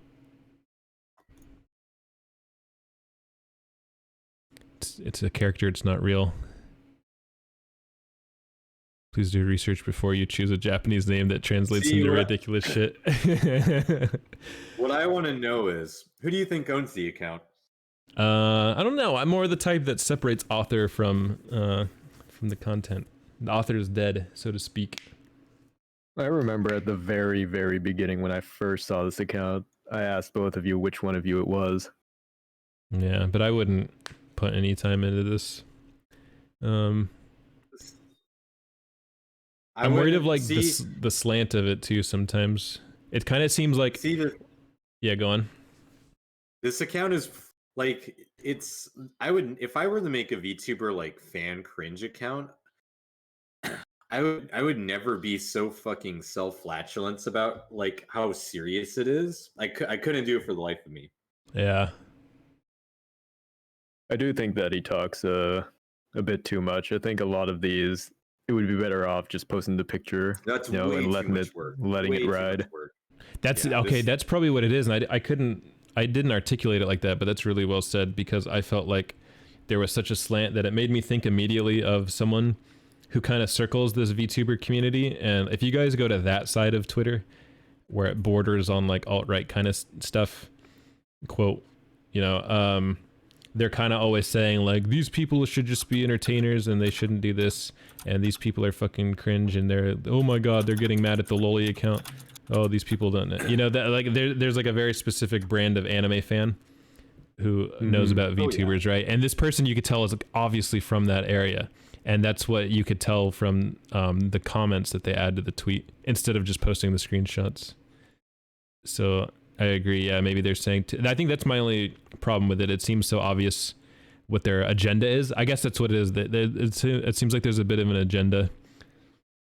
There totally is, and like I'll be frank with everybody. Like I am VTuber Love Confession. So is Waff Waff the Goose and Mari. But like this, I would not take this direction if I made a VTuber cringe account like this. This, like, part of me kind of like, see, I think when people go about and try to like troll this account, they do it the wrong way. Like if they were to troll it, I would probably say the most efficient way to do it is you'd have to constantly bombard it with like cringe tweets and just like play dumb and then try to make it accept you and just keep doing it. But yeah, you can almost use this account to almost advertise your brand if you do it enough. And I don't think anybody has kind of utilized that aspect of trolling where it's like you purposely will make tweets like this and then you can almost gaslight it into doing that. See, that's a troll tactic you can use, but people are getting more emotionally outraged by it rather than kind of underhand tactics utilizing this. And this is why I think that the person who made this account is probably like a 1 or 2 year old like 4chan browser who's kind of an idiot. Like that's how I would do it if I cared, but I don't. Some real VTuber psyops. Oh yeah, VTuber psyops. They should call this like VTuber callouts or like something like that. That's I don't know. literally what it is. It's just like calling people out. It's not really cringe. That's part of it too. That it's cringe from their political perspective, and that's what I think taints the artistry. You know, I do see like a gimmick account has its own art form. I feel like this one is a little too self-aware. That's my critique.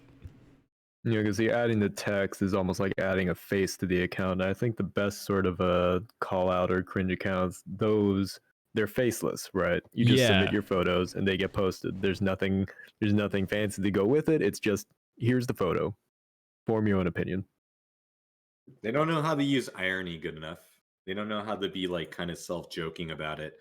That's like the big thing. It's like such like a serious account where it's just like we're here to like, you know, jerk ourselves off about these epic like posts. And it's like, come on now, like throw a pie. I will like, yeah, throw a pie. Oh hey, look, Ocean's tweet got put on there. I'm glad that she got there. Epic, nice, I like it. Oh, where? The one you just looked at.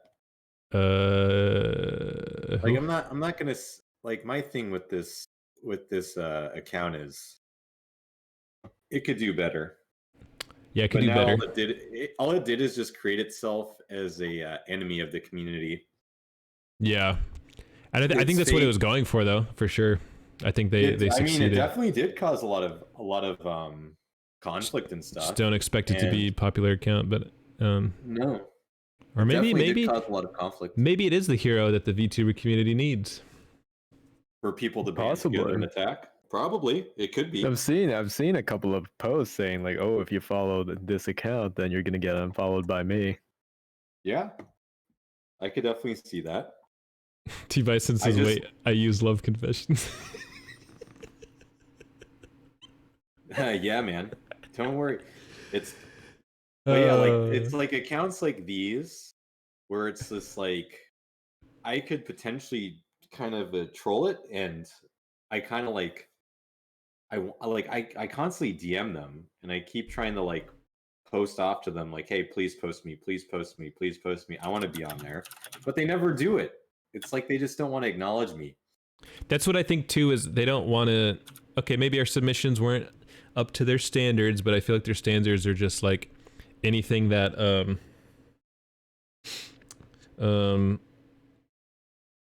This is again back to the agenda based thinking. I feel like if it doesn't fit their agenda, they don't want to post it. You know, it's like they came with a very specific purpose. They wanted to call out VTubers for being hypocritical about race or about what VTubers should and shouldn't be, and that kind of stuff. I guess it's a little too opinionated for me. That's all. Yeah, Hyoko, you and I talked about this earlier, and you're absolutely right. There's a bit of a leaning, as we said previously. Uh-huh. Oh yeah, this is totally politicized, and I think that's why they're so stupid. Yeah. But I do respect that they're causing a rift in the community. I think that's very epic. Actually, I do like that. Well, that's part of the way how the community evolves, right? There's gonna be rifts, and then there's gonna be witch hunts, and there's gonna be hills that people die on. So yeah, I'd say. Prince, what did you call it all those months ago? It was like VTuber accelerationism. Yeah. I mean, this is literally it. This is exactly what's going on. Like, we should I go was to in that a call with Sensei and Kacho, and I literally told this to both of them. This is what's going to happen. We should go to that Kiwi Farms thread and view it on stream. Yeah, we should. What's the link for it? See, the thing reading stream. Make no mistake, everybody. There's 3 websites, and this is going to be prevalent in this community. I'm going to call them all out right now. There are 3 websites that are all connected with 4chan, and they're Kiwi Farms, they're Lolcow, and there's also 4chan on JP and whatever other general threads that exist. These websites do not look at the indie community currently. Once they do, you might find yourself on there and you might be mined.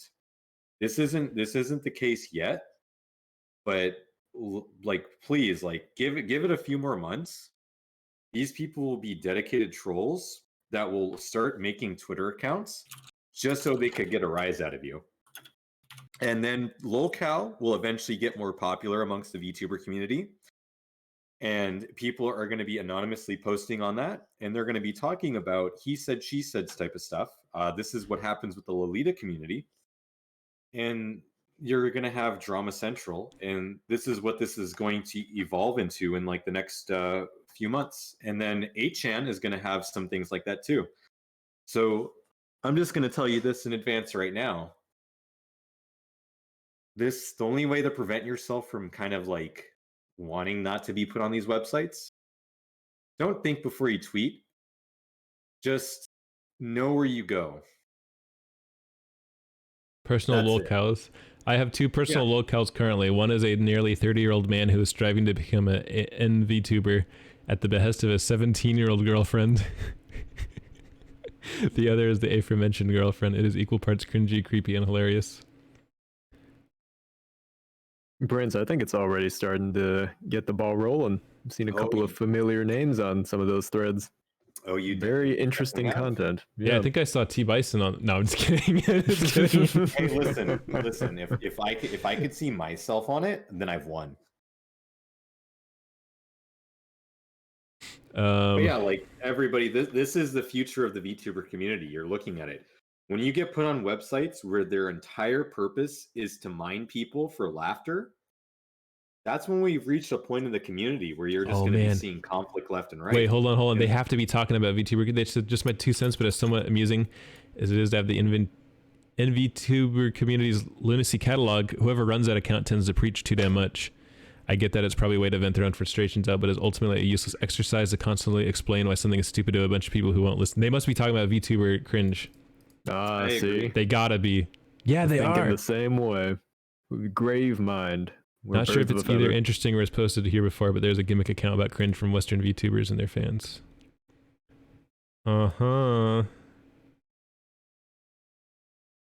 Yeah, maybe he's on the right path, but on the other hand, he's constantly breaking character, and that is forbidden when you're a gimmick account.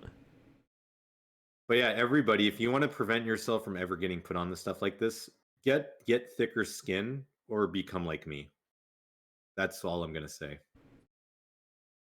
Don't respond and get thicker skin. Like that's literally it. That's how you prevent from getting mined. Like there's a saying that goes on these websites that that everybody ends up on the farms. So The only way you can prevent that is you just have to be boring to them. That's literally it.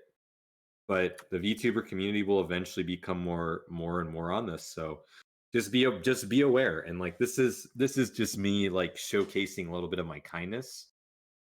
Just be a little bit aware. So like because we're eventually going to be mined. Like the indie community will eventually be on these a little bit more and more and more. They're already looking at us further and further and further, kind of like what I predicted. So just be very aware. So I've browsed these threads quite a bit, and Prince is on the right track. I think he's hitting the nail on the head. If you look at the earlier pages, right, it's mostly stuff about Hololive, right? The big agencies and whatnot, huge VTuber celebrities, right? But you realize that after a while, there's not going to be any more lols to farm, so to speak, from them. So where are they going to turn next? They're going to turn us. Exactly. Yep. Ripe for the picking. A lot of low-hanging fruit around here. As people get more and more outrageous, there's already a few outrageous characters in our community now, but once they get more attention, someone's gonna do something really wacky, something really crazy, and that's gonna draw attention, and someone's gonna go, let's pay attention to this community a little bit more. I think what's going to happen, now don't quote me on this, I think there's going to be a big VTuber, either like mid-big or big. I think a breakdown might occur, and I think something might happen. It might be just like a flip switch. There might be some drama leaked from a Discord or any type of Discords, and it's going to, it might just like blow up on Twitter, and then like LolCow or Kiwi Farms are going to find this, they're going to post it, and then they're going to follow that said person around like flies on shit. So in my personal opinion on this, if I personally will make sure that at least my due diligence is I thought about this. I thought about being very laissez-faire, but I definitely will make sure that any people that I'm in any circles with, I'll try to keep them protected from any stuff like this as a silent guardian. But yeah, I'm just gonna use the watcher in the night. Exactly. So when he's awake, like when I said before, like just be a little bit more wise with stuff that you do. Just also keep in mind when you guys were all doing that face reveal trend, just know that there's people saving every single one of those pictures. There's people out there watching. Yeah, pleased to say I didn't hop on that. Be careful what you wish for. Me and Prince did it because we don't give a shit, but I know some people who would give a shit. I personally in real life, like I'm gonna be a little arrogant. I think I'm a pretty good looking guy. He's a handsome devil. I am. A punished devil. He's already a demon. He's already a demon.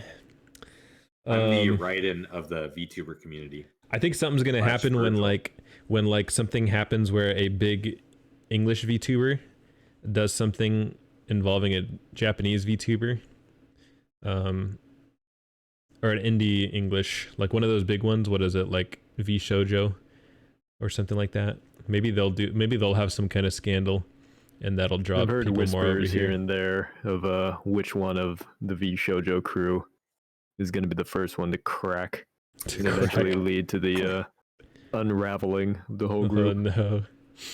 Threads have already picked up on that. Have they in Kiwi? Oh yeah. Oh no, wait, can you Discord me which one? Which one's gonna crack? Send it in the chat. Let's see. I think Prince has already mentioned it. Cherry says, I know Nyanners has been praised by one of the Hollow girls recently. Yeah, Poca praised her. Mm-hmm. Yeah, not just Nyanners. It was Nyanners and what's it, the fruit one, the purple one. The fruit one, right? Iron Mouse. No, the purple one. I'm gonna Google purple right. VTuber. That's fruit, right? The purple one. All right, but it was Nanners and one other. I think it was Fruit. I'm gonna go out on a limb and say it was Fruit. You know, Fruit Loop. Foot. Is that her April. name? Foot. Apricot. Oh, the like demon.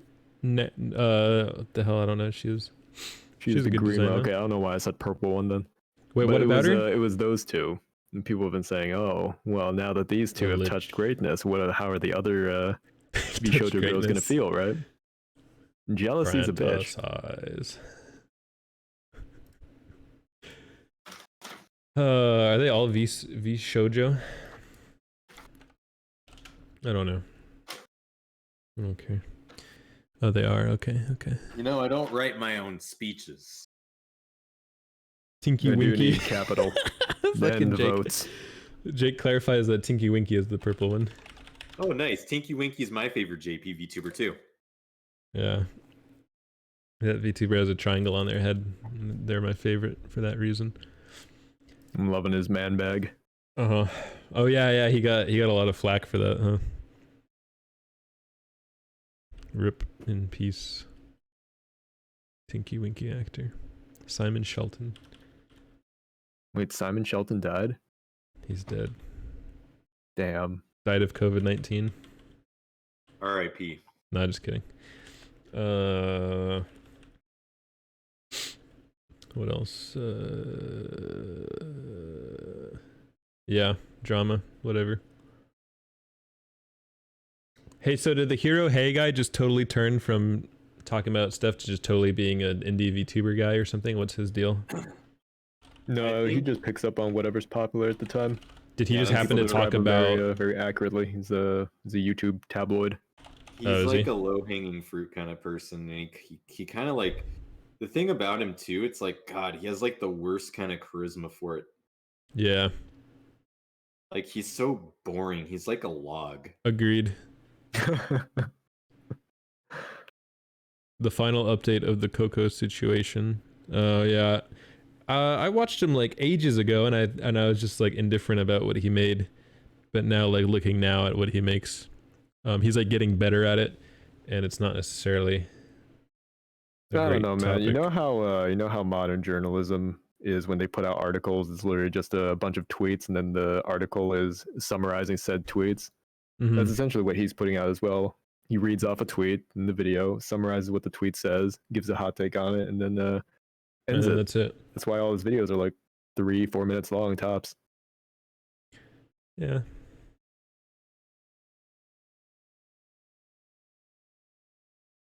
Oh no. Did we already talk about the trend of following purges? Oh no, on we Twitter? didn't. I wasn't sure if Can you we- guys still wanted to talk Yeah, about it. We could close with that one. Yeah, Do we let's have the close time it up to? with that. Okay, yeah, we do. cool. Yeah, we'll I close have it up with like that. I have a theory about that. I've kind of voiced it already, but I could just summarize it real quick. Yeah, summarize it again. So my thoughts, and this is gonna have my interpretation in it, so you guys can pitch in after if you think I'm right or wrong. What happens in this community when you're trying to grow, everyone's trying to grow, as I've said. What you do is you basically engage in follow for follow type behavior. Not everyone, but this is a very common tactic. You follow a lot of people and you hope that they follow you back, and you hope that like 9 out of 10 of those people are actually gonna like become friends with you. The reality is a lower number, but you're trying to just reach out and you follow a lot of people. Hey, that guy looks cool. I'm gonna talk to them. That girl looks cool. She has a cool design. I'm gonna talk to them. And then they follow you back. But then some people make this into a marketing strategy where they go, okay, I'm going to follow as many people I can and get lots of follows back. So then they end up having 1,500 people that they follow, and in reciprocation, they might get 1,000 follows back. And then they every 100 followers, they go, oh my God, I don't know what I did to deserve this, you guys. I don't know what I did. Thank you so much for I finally hit 800. And then you look at their following. Well, they're following 2,000 people. Like it's just basic math. People reciprocate. It's the rule of reciprocation. People will reciprocate most of the time, if not. So if you're following a shitload of people might follow you back. But then what happens is you hit that funny number. You go, I hit 1,000. Now I have 2,000 people that I just followed. But you know what? Now I don't look as cool because I follow all these people. The reality hits them. Oh shit, I follow too many people. Time to do a purge. So then they Just go. bad optics. they spend that night doing they go through their follower list and they just click and unfollow all these people. And there's certain ones they'll keep, of course, but then they get themselves down to a nice number. Some of them, me and Prince have seen a girl who she got to like 800. No, once she got to 1,000 followers. I know that she was following 800 or 900 people, and then all of a sudden she was down to 100 followers. So she basically burned 700 people that she just felt weren't worth the follow anymore. And so Because what does you're that not mean? a person to them, you're a number. Yeah, so they were basically a number to her, and we don't think she has the best attitude.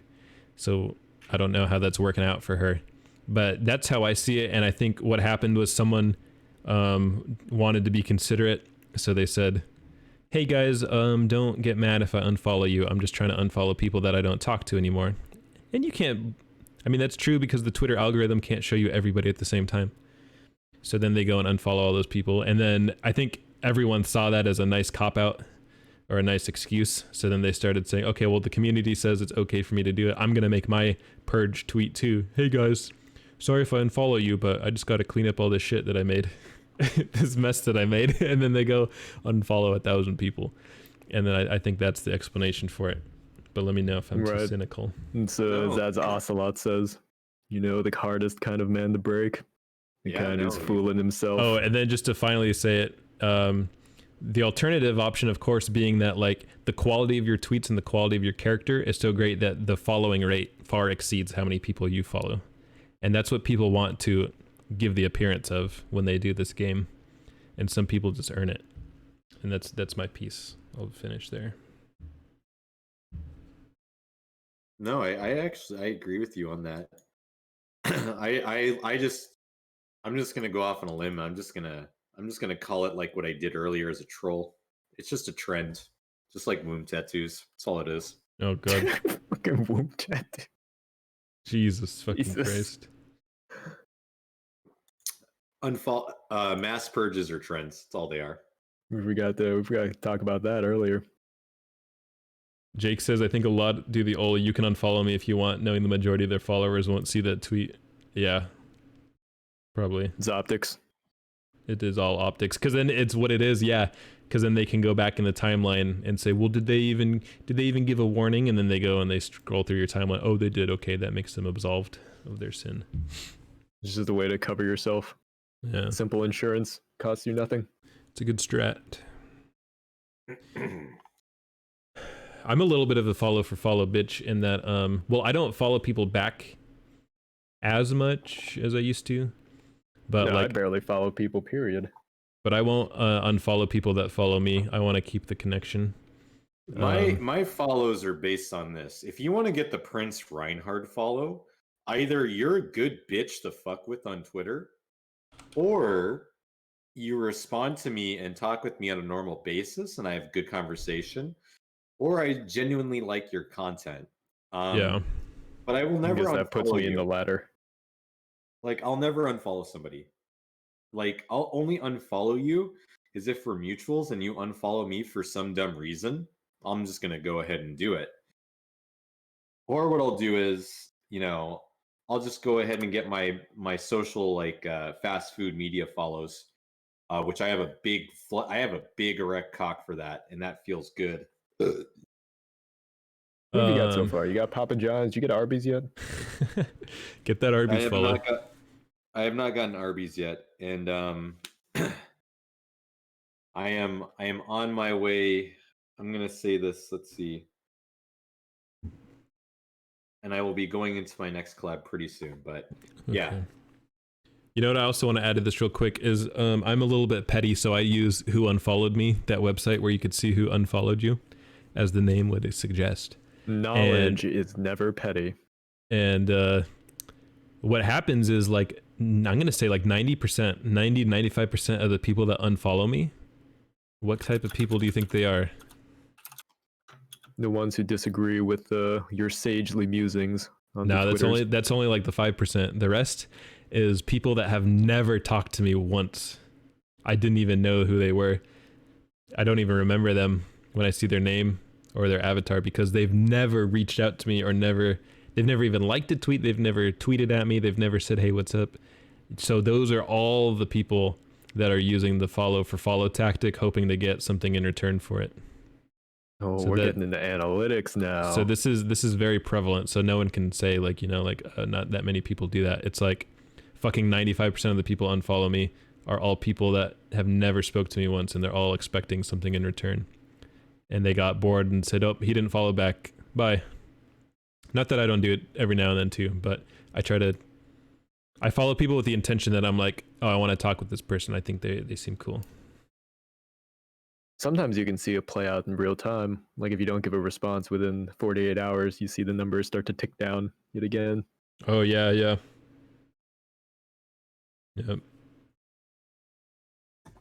It's kind of interesting to find out the differences between people's quote unquote buffer periods, right? The grace period. Since they followed me before I had anything. Cherry, you make good shit. Okay. More people should follow you. You should tweet more. You should get a tweeting regimen from the Prince here. Because you got a really good Buy live his 2D course. now. I'm gonna make an admittance about my tweeting. I haven't been as much of a Twitter demon because, I mean, I'm gonna face it. Well, one, I do a little bit more streams now, especially with Mari. But in my personal life right now, I'm doing I've been trying to diet down to low body fat percentages right now, and I get pretty exhausted most of the time, most of the day, so I don't really get the tweet out as much as I used to be. So I'm kind of like on all kinds of stims just to make my appetite kind of go away so I can keep kind of dieting properly. But I typically do like a lot of naps now, so my demon on being a Twitter person is subsided. But the moment I kind of get back to normalcy with that, you better believe I'm going to keep that pace up. It's all for like the purpose of vanity and like personal goals that I have, but that's partly why like my Twitter average hasn't been as crazy as it used to be, just for that very reason. Like I'm like drinking like aspartame right now and like caffeine with diet A&W root beer, so it'd be like that. It do be. But I agree. I one thing I will say this: VTuber Cringe put this out. They're like, "Oh, tweeting isn't content."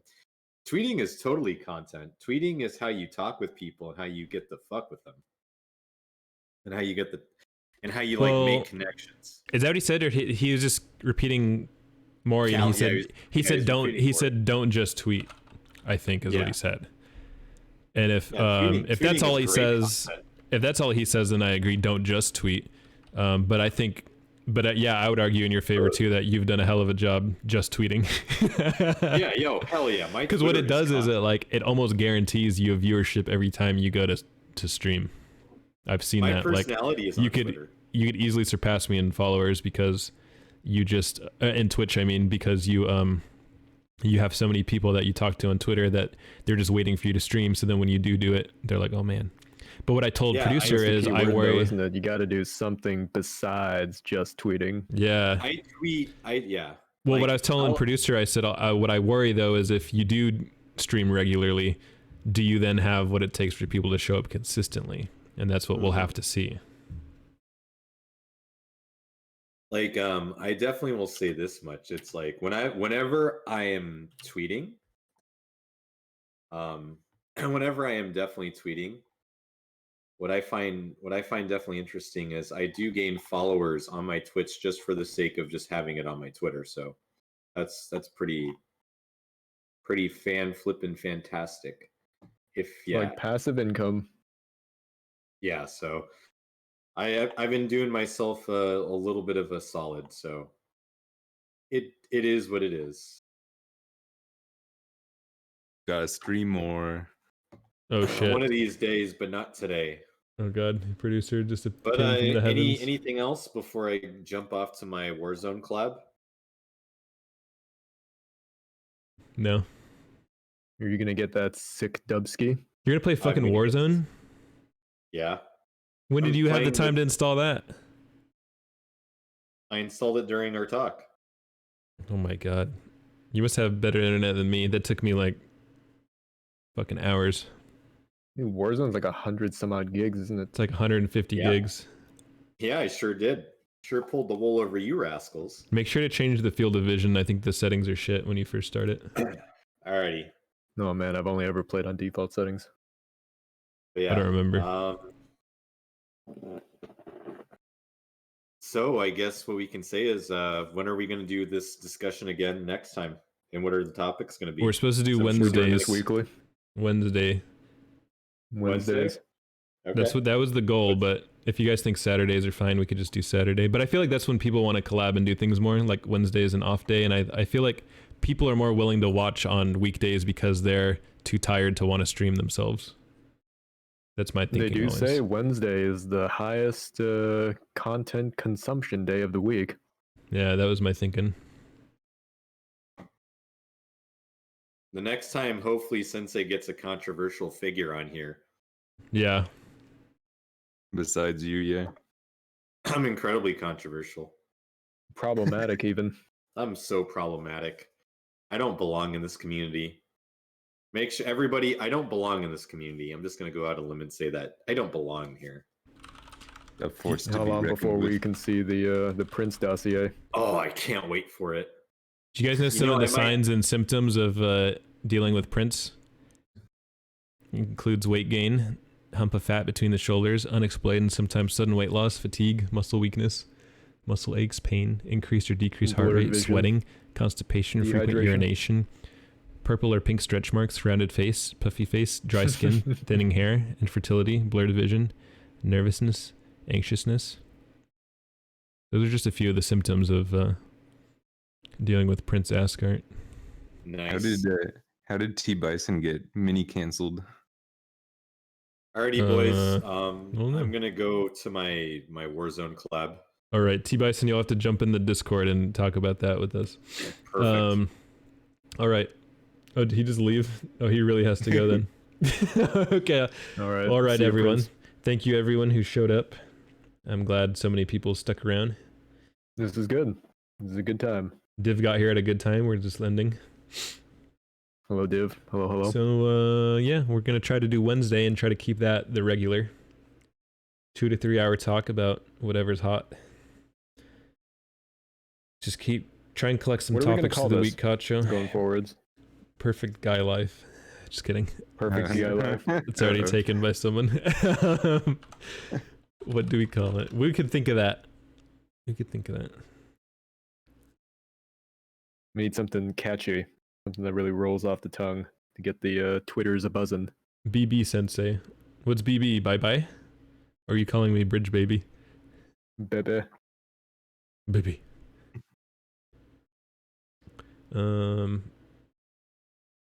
Yeah. Yeah, let's think of some topics, Kacho. Some topics, Tacho. And Is then, Kacha gonna multi-stream? Since you have at least some YouTube channel now? I don't know. No, is I he? can't be asked to do that. Too lazy. The Twitch bar, thank you for the follow. How's it going? Where did Prince Winefart go? Well, he just You just left. missed him. Yeah. He just went that away.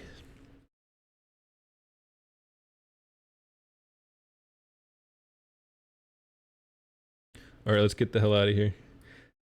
Oh, but Sounds you good. invited T Bison and now he's trying to get in. Okay, You're tell him, gonna just hold leave him on. hanging. Just tell him to go to the gaming channel in Nuggies. I mean, I could tell him. I'm telling him right now. Yeah, T Bison, just go to the gaming channel in Nuggies. Yep, Twitch bar come back Wednesday in this channel. I'll make a tweet. We'll be good. Prince left his drink unfinished. All right, He's oh yeah, wasteful. we should raid cool. someone. That's the thing to do. It's the gamer move. I could stream All the cool kids are doing it. I could attack Mari. Yeah, I might as well. But who else is on? Oh, why? Let's see. All right, let's just go get her. Porum is on. Oh, I like Porum too. I feel like I want to give to Mari though, just because she we stole her mans. She gotta was here earlier. That's true. You gotta make good with the whammon sometimes. All right, let's go get her. Raid message. I He don't. just wants to play ball. Yeah, we stole her man's. All right, let's go get her. All right, bye Sweet. everybody. Bye. God, just say bye. Oh yeah, yeah. Bye everyone, and see you around.